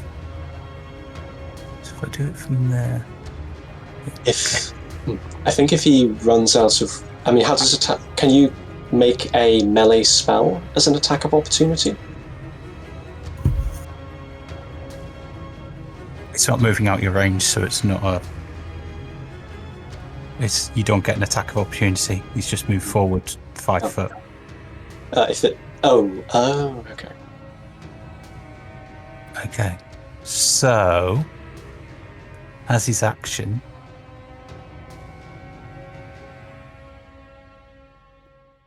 heard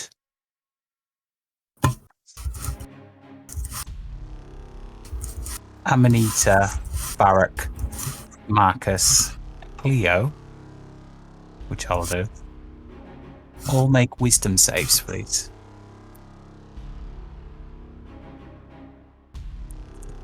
Varric, let me interrupt your.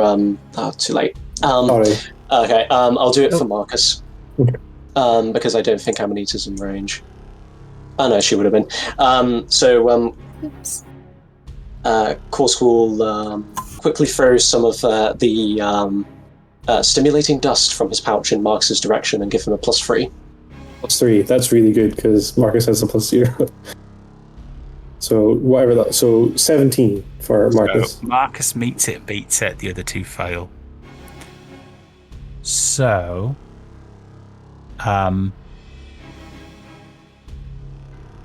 you are charmed for 1 minute. Oh. While charmed, you try to get as close to the creature as you can.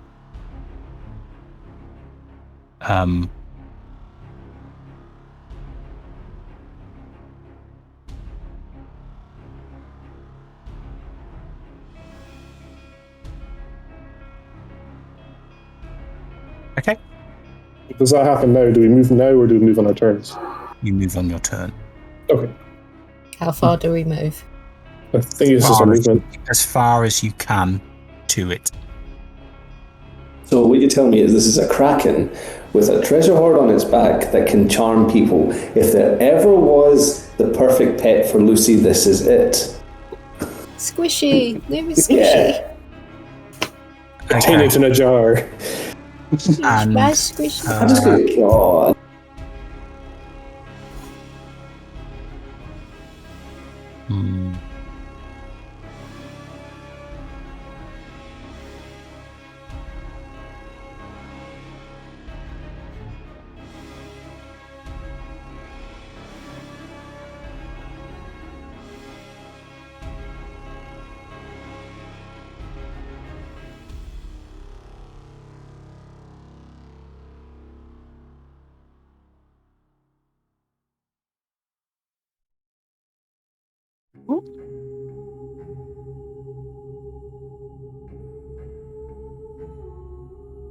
Okay, that's the end of its go.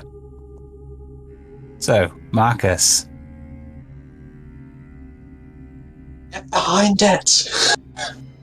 Um, Or something. oh, what can we do? So Marcus has to move towards him. Wait, Marcus passed. Oh, he's passed. Sorry. Because it's +3. It's the other two, isn't it? Loading means he has to spend an action to reload it, isn't it? Isn't there a... I thought there was a something that he had that meant that he didn't have to spend the time loading. Yeah, this is like it would be a Battle Master ability or something. He is having a nosy. No. Battle Master ability. Fighting style. Hmm.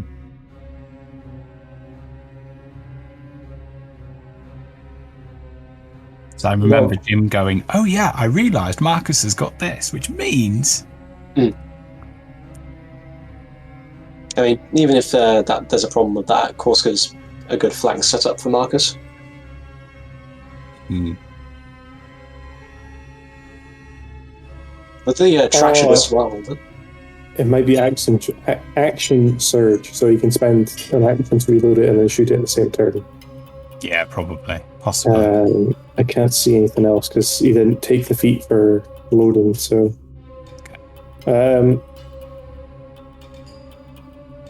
Cool, so he's going to action surge, reload the crossbow, take a shot with the crossbow. Okay. Attacks. Attack. Misses. Misses, yeah. He's gonna move as well. He's gonna move right up beside it to here. Okay. Can he attack with his rapier as well? He's got 2 attacks, and then he used the action surge. So So I think you can only. I don't know. Isn't He's got a second attack, hasn't he? Isn't the second attack only Yeah. for melee weapons? No, Yeah. extra attack he's got. Yeah, it might be general. I'm just looking it up. He can gets attack. as a fighter, he can attack twice, and then he can action surge. So you can attack twice whenever you take the attack action. Already took an action, hasn't So, he? yeah, so he he took used the the action attack surge. action. Yeah. Yeah. Another action. Knowing that, I won't move him then. I'll keep him by the way. Worth checking though. I read it, yeah. So because I already took the attack action, I have to break out of the sequence to then draw the rapier, and then so it doesn't matter. So you can't do it. So it's fine. So I'll keep him there. Go ahead. Yeah. If he couldn't load, he would have to load anyway, wouldn't he? So. He'll. But it's. Yeah, it's fine. No, so it's fine. Fine. Right. Cool. He'll swap his rapier anyway. He'll draw that and stuff. Takes us to Amanita. I'm assuming you're moving towards it. Yeah, she sees something on its back that might be of interest to her. This is going to end with us surrounding this tiny calamari and stamping on it. And I'm assuming, given you're charmed, or hypnotized as it is,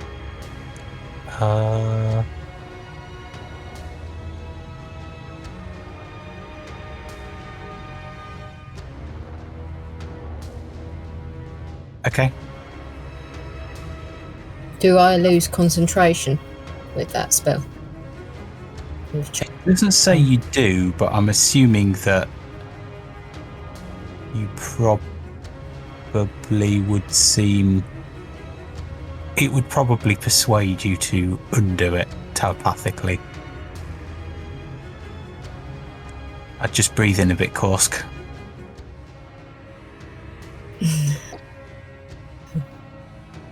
How? I'm assuming you move. I'm assuming he kicks me out of that space. Yeah, just move next to Amanita. It's fine. So we're getting smushed. Okay. Our action will just to be literally to just hug it. Okay. She's charmed. She's just hugging it. Which then takes us to Korsk. How do we run ranged attacks in melee? Again, or is it that Lucy has a ability that allows him to do that? We kind of overlook the advantage at point blank range, disadvantage at point blank range thing. We do disadvantage if somebody's prone and ranged. Cool. Right, so of course we'll have a crack at it again with the Ray of Sickness pistol. Maybe not overloading it this time, since that seemed to work out bad for him. So just finding it in my list. Advantage 26. Wow, that's a hit. And he takes 7 poison damage because I rolled 2 2s. And he has to do the DC 15 con save. Okay, so it's a con save to work out if he's poisoned or not. Yeah. If he saves, then he negates it. 4. Alright. That lasts until the end of Korsk's next turn, and I forget exactly what it does, but I think it's disadvantage on attacks and like spells and stuff. Didn't tell you.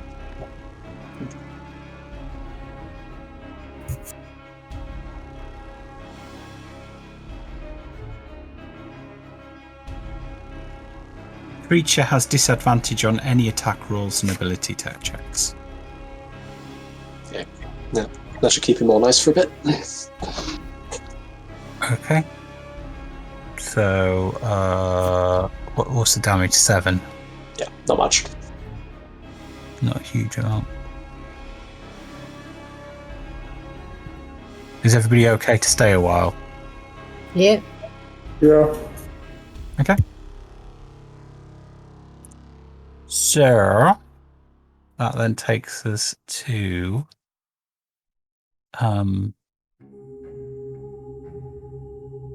sorry, Sam, did you want to do anything else, or was that it? Oh yeah, no one's hurt, so... Oh wait, Varric's hurt, actually, so... Yeah, might as well. Corsk will ring the bell on his wrist for a healing word on Varric. Okay. Thank you. It's been a while since I've been doing combat. I've completely forgotten where I put all my rolls for it. That's Healing word's cantrip, isn't it? spell level 1, but it's a bonus action. And your other one was a... First level spell again. But for action, to attack. Okay. So you can only take a bonus action if it's a cantrip. You can't cast two. You can't cast 2 leveled spells in the same round. In the same turn. Okay, that's why. One of them has to be a cantrip. Okay, I follow. Okay, in that case, the course doesn't do that. I thought healing word was a cantrip for some reason. That's what I thought as well. I mean, it's a very low level spell. Don't know. I think it's mainly to compensate for the fact that you can just heal at range and as part of doing a normal attack on your turn.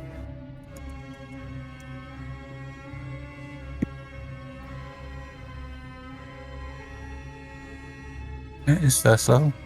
Interesting. Okay. Fairly sure that's not how we've played it in the past. Anyway, cool. Cool. Let me get rid of that. That then takes us to Lucy. Good old fashioned. Eldritch Blast. So the first one hits. The second one misses. 5. 5 damage. Yep. And that's my turn. Not moving. Okay.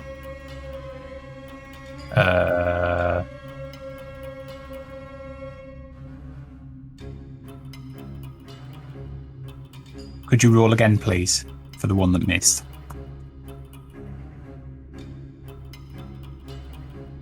$15. Does that meet your armor class or not? It does not. Okay.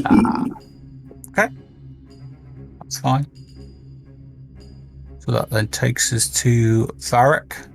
Yep, so I just have to move as close as I can to it. Yeah. Dashing if possible. So that's fine. Oh, actually, because I've changed, right? Has my movement speed decreased as well? No. Or my stats the same? I'm just assuming it's your stats are the same. Okay, cool. Nobody's. I can't do anything else because I am charmed, so... Okay.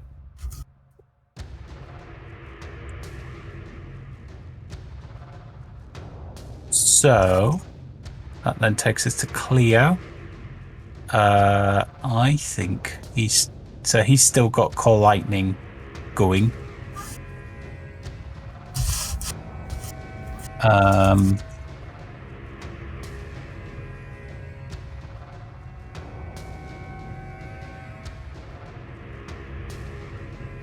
And I did it wrong last time. Or half as much. On each of your turns until the spell ends, you can use your action to call down lightning. In this way again. So, just going to call it again then.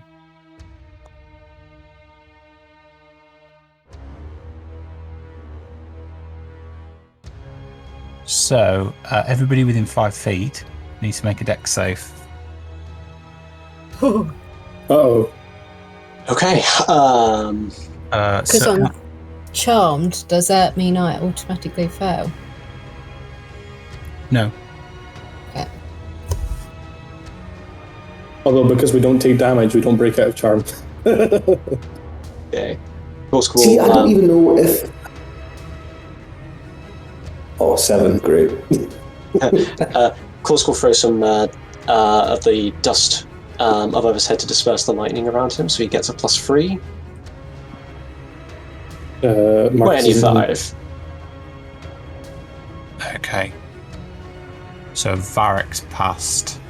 Amanita's passed. Lucy has failed. Korsk has passed. Need to do the do free. Dex, was it? Failed.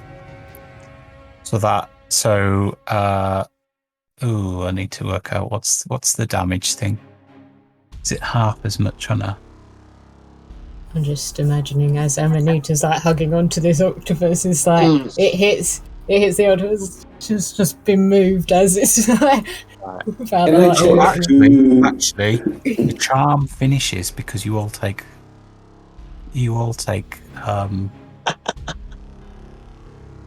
6 damage, apart from Lucy, who takes 13. I wasn't sure on the rule for that, because when I was looking in on it, it was like the charm spells that I have anyway, just for future reference. Does it have to be anyone's damage or just your party's damage? Anyone's. Okay. Cool. Just any form of damage will stop playing. Any form of damage. Cool. It's specific in the spell as well.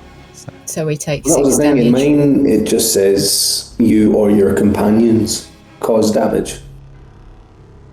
So I wasn't sure what that, but that's just for my spells. I wasn't sure. I think that's because you're the player, whereas if it's DM, any damage, it enables the players to get out of it if needs be.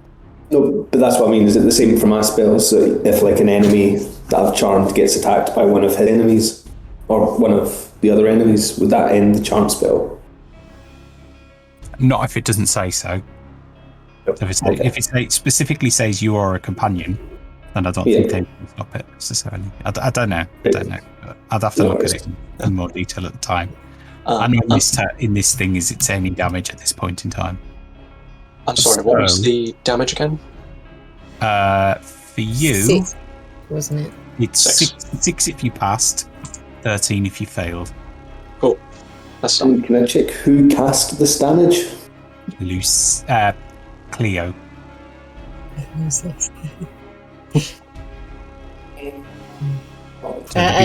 Beastie took it as well. As she can't I'll leave it. uncharmed, she's just like looks at this beast like, oh my god. She's like, oh god, why am I so close?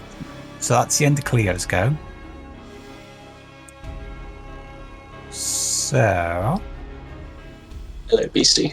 now the Beastie. What happened? Oh yeah, he has a disadvantage on all his attacks and abilities. Oh, because he's poisoned. But Till the just end for of this. Yeah, to the just end of your next go. Okay, so either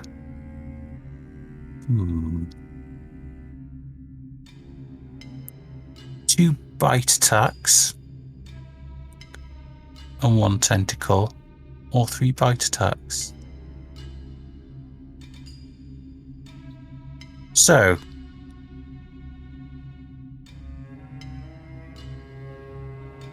Korsk, Amanita, and Varek are all getting bitten. So 13 for Korsk. Nope, needs 18 at least. 25 for Amanita. Yeah, she's Okay, gets so that's 11 slashing damage and 13 psychic damage. Sorry, 25 on a disadvantage. Sorry, it was 21. Okay. It was 25 and 5. Okay, yeah. 25 and 21, but thanks for the correct. So how much do I take then? 11 slashing and 13 psychic. Jesus. Okay, she's down. She's And down. 10 for Varek. 10 misses. Okay. I guess How many- I was hugging it, so Amanita down. no, she's not. You're not down. You're not down. Not down yet, but it's really shocked her the fact that this thing she was hugging this thing, woken up and just like, oh shit, and it's bitten her. So it's giving you a bit of a nip, which takes us to Marcus. What would Marcus do?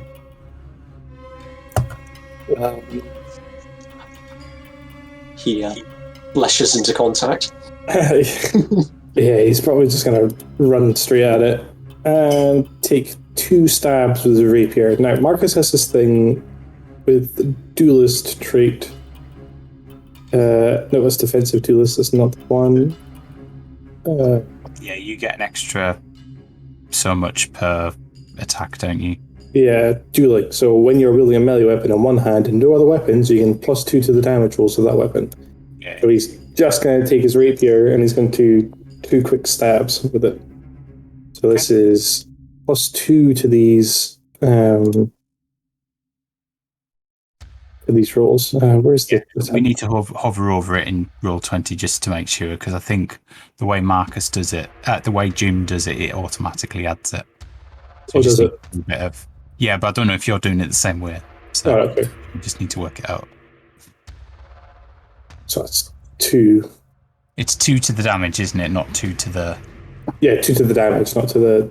It doesn't matter because neither of those hit anyway. So. They both miss. Oh, would he get advantage for being for flanking?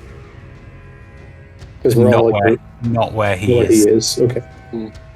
I would say the only people that get. Yeah. Okay. So Lucy, Varric, Korsk, and Amanita have flank. Yeah. Just about. Yeah. No worries. Yeah, he's stuck in the unfortunate corner. It takes us to Amanita. Orisi, after taking the bite and Orisi all the panic, she again on the quick casts enlarge. Enlarge on herself, or Not enlarge, sorry, shrink. reduce? Reduce. Oh no, I don't think he has disadvantage if it's a save. Yeah, I don't mean enlarge, I mean reduce. think it Don't make him think it any just more takes bigger. attack and ability checks, doesn't it? Yeah, so he should be fine with you. If I remember rightly. Not that I'm reading the official text, but it should say exactly what it does. Poisoned. Attack rolls and ability checks. Yeah. Just whether or not it's a save is a Mm-hmm. Yeah, it's the same thing, I think. is a subset of ability checks or not. Failed anyway, because the maximum it rolled was 14. So it's now shrank back down. I just got a mental image of like Amanita shrinks it to like calamari on a dish, and then we're just like, get him! Charge just stab I on mean, the whole thing. it's only gone medium size now, but if Yeah. Cleo then does the exact same thing, it will Oh gosh. it will be that size. Oh. That was my last level 2 slot. Okay.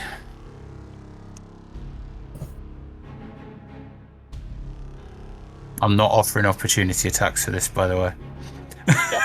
That's fair, yeah. Shrinks and gets pierced by 5 different weapons at once. Cool. So, is there anything else you'd like to do? No. She's still shocked that she doesn't. Okay. Which leads us to Korsk. So, taking advantage of it shrinking, Korsk is going to run to this point. And Okay. Yep. Let me get rid of the square because it's not a thing anymore. oh, that's true. That would have been awkward. Then he is going to try to crank up the ray of poison again. And hopefully hit this time.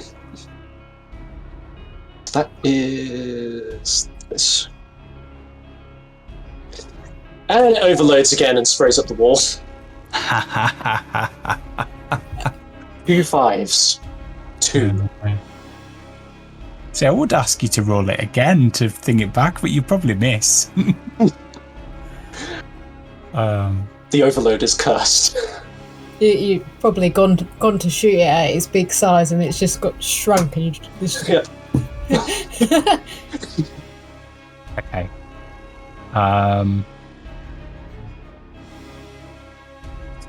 It's fine. Cool. Is that your go? Yeah. That then takes us to Lucy. Again.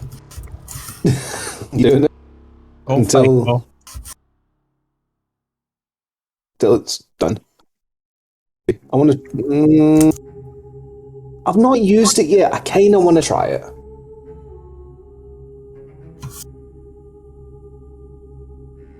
Wisdom save. Charm monster. Could you put the details of the spell up, please? Yes. Where is this? Yeah.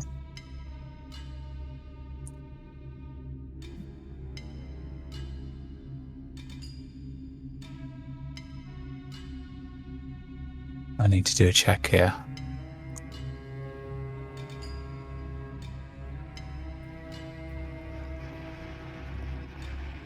Worst part is I think he also gets advantage on the check.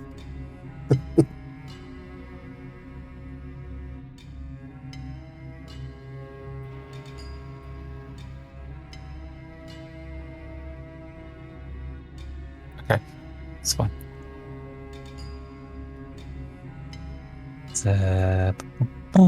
So what's he got to do? Wisdom? With advantage, I think. With advantage. A wisdom saving throw, and it does so with advantage if you or your companions are fighting it. 25. Yep, that'll work. And that's my turn. You see a squid eyebrow raise. Yeah. I want to know how you try and charm it though. Just like take one of its tentacles, give it a stroke, say, "Come on, be nice." I'm trying to work out whether or not I should reflect this back at you or not. Oh, Would Lucy it work? Walter. though? Yeah, I might. Well, depends who you ask.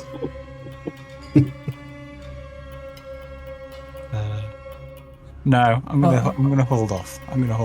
If you did, it would probably just get even more serious.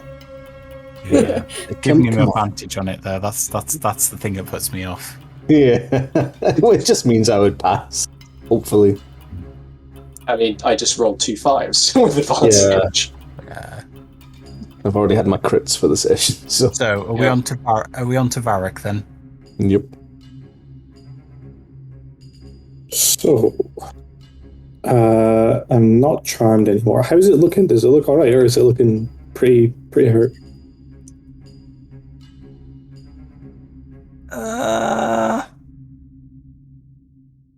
Fairly hurt. Go big or go home then. I'm going to cast Blight again.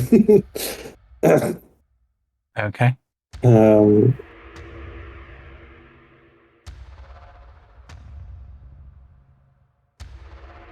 Ooh, On save.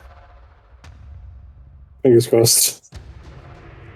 Yeah, you don't want that getting reflected. No, I don't. No, at all. It's going to get reflected. I can tell already. It failed. It rolled 4. Oh, I was going to say it. If it had advantage, it would have rolled an 18. But right. Okay. So minus 38. It's now looking worse for wear. great. I love that spell so much. So good.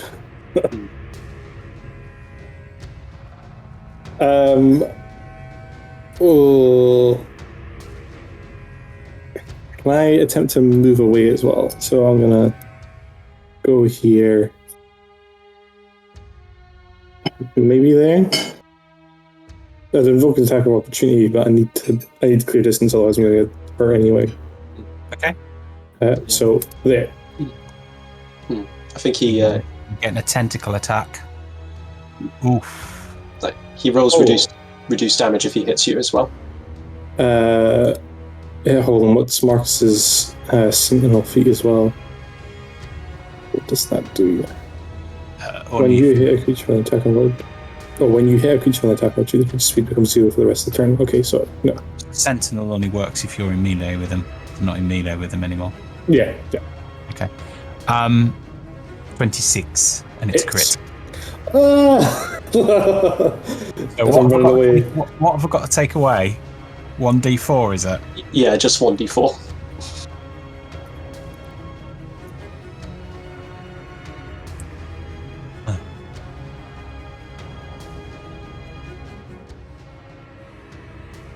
That's a 3.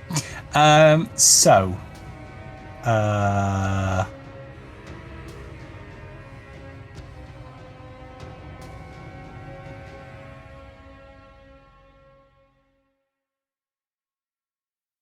$33? What?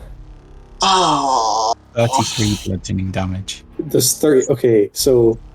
Could you also. Oh no.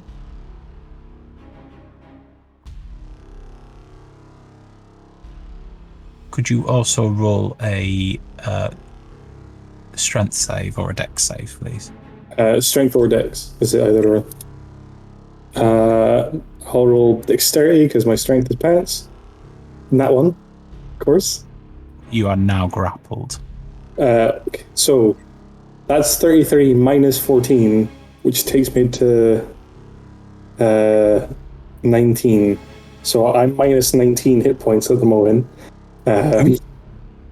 So your dead body is grappled. Well, no, I'm not dead. I'm unconscious. I thought. You have to double. So as you ding away, it grabs hold of you and yanks you back.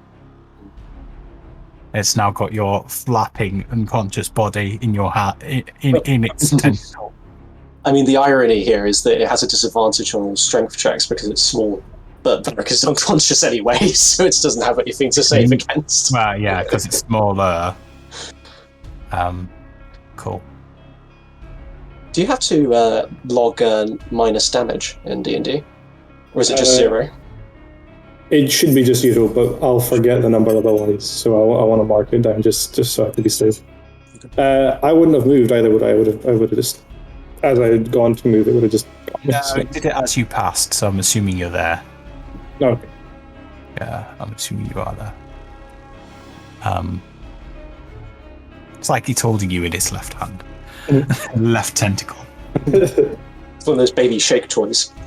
Oh, don't. Please don't say baby shake toy and then for it to rattle me around a bit. Rattle. That's what's Great, now I've got baby shark stuck in my head. Oh no.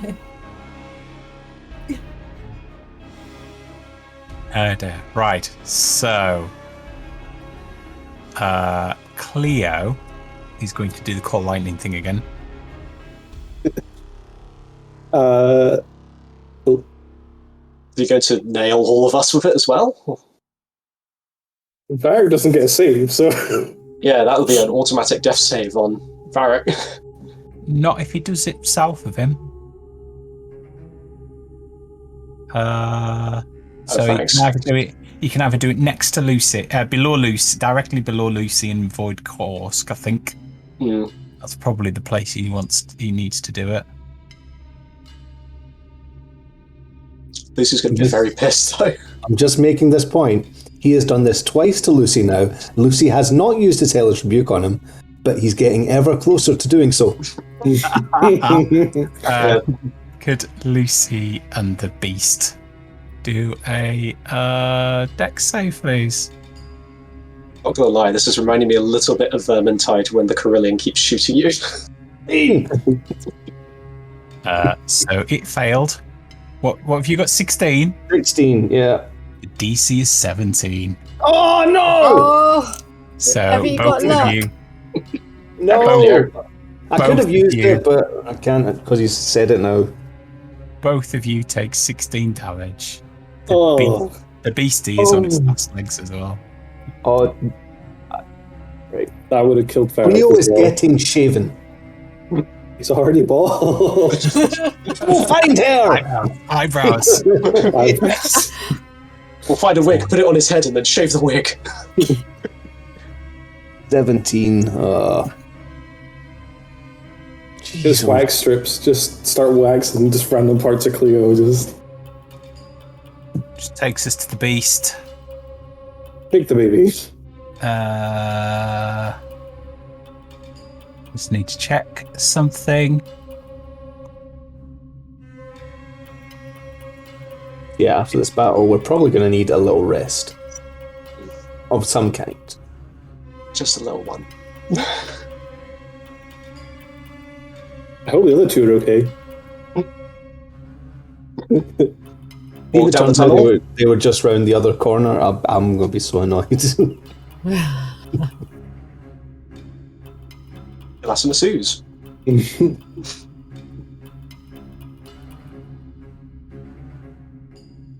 Okay.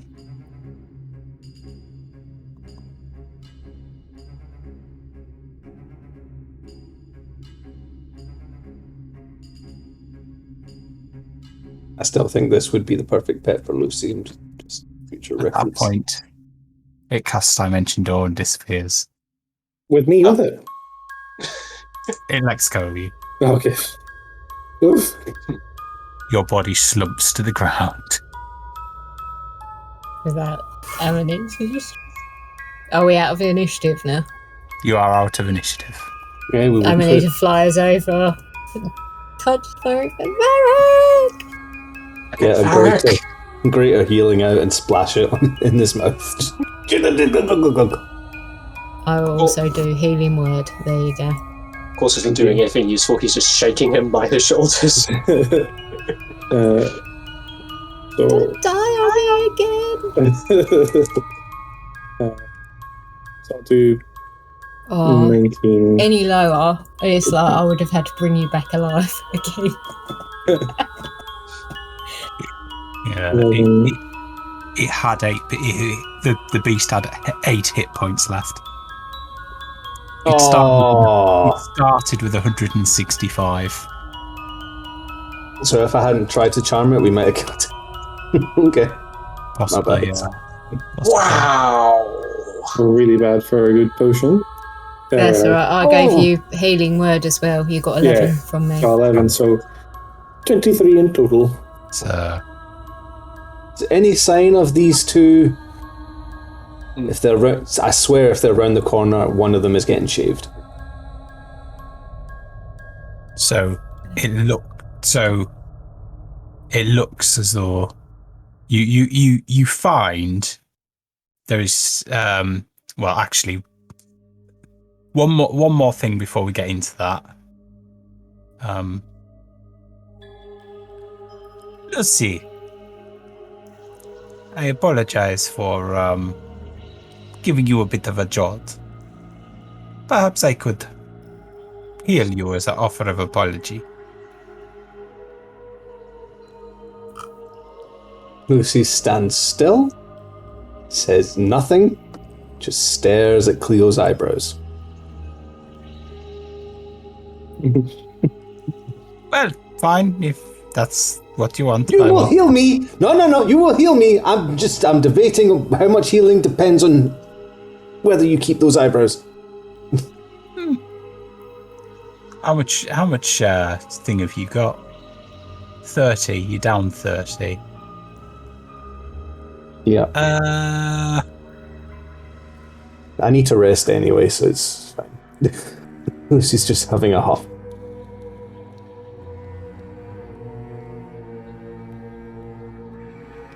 I was waiting for the creature to actually damage me so that I could use Hellish Rebuke. It never happened.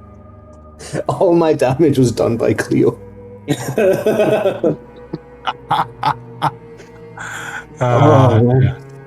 He was working with the beasts. He's had enough of us. I know. So he heals you for 24. Okay.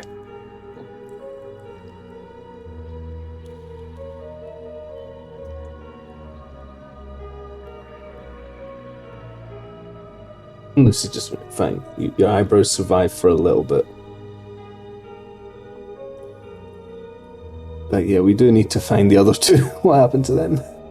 So you notice there's a whole load of crap in this corner. It's like leaves and stuff that this thing seems to have... It seems to be quite a hoarder of just random shit, basically. And you get the impression that somehow it's stuck down there.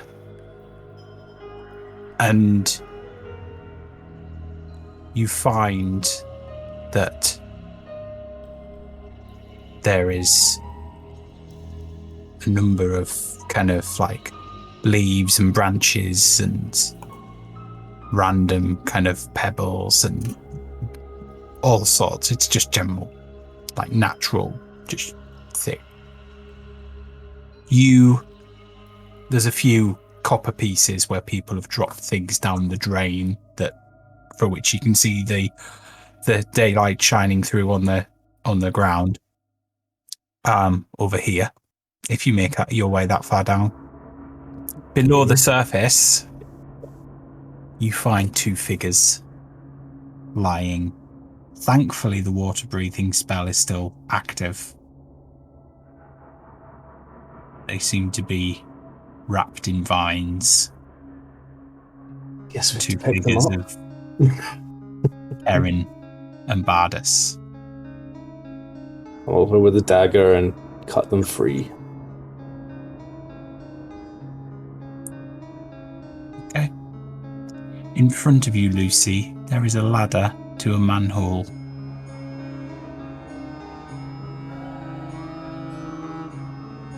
Should I check it, guys? Or Let's should rest first? Give us a minute. After I cut those two out of their vines. I'm not sure resting directly here is a good idea. That beast could easily come back. It's okay. I can sort it. Maybe. It's for me. It's more for. I could do plant growth. Create a bit of a wall to stop it coming in. I think if it has cast Dimension Door, it can probably get past said wall. Just needs to know the place. That is true. I'll check up top, see if it's clear. Then we'll have to find somewhere to hide. Don't go far. Unless you want to check the rest of these tunnels. Might be worth it. So you stick your head above the ground to have a look out the manhole.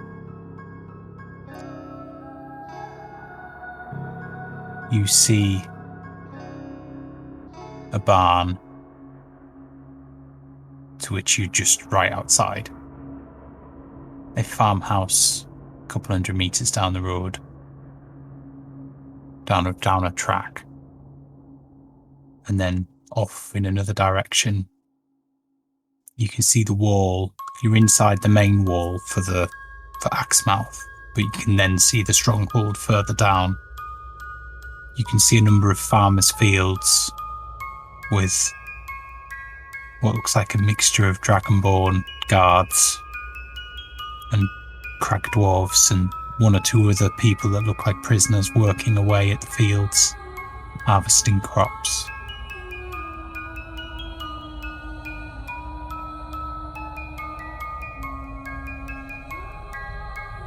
Of course, you get the impression from your book that there are several of these manholes within this network, of which this is only one.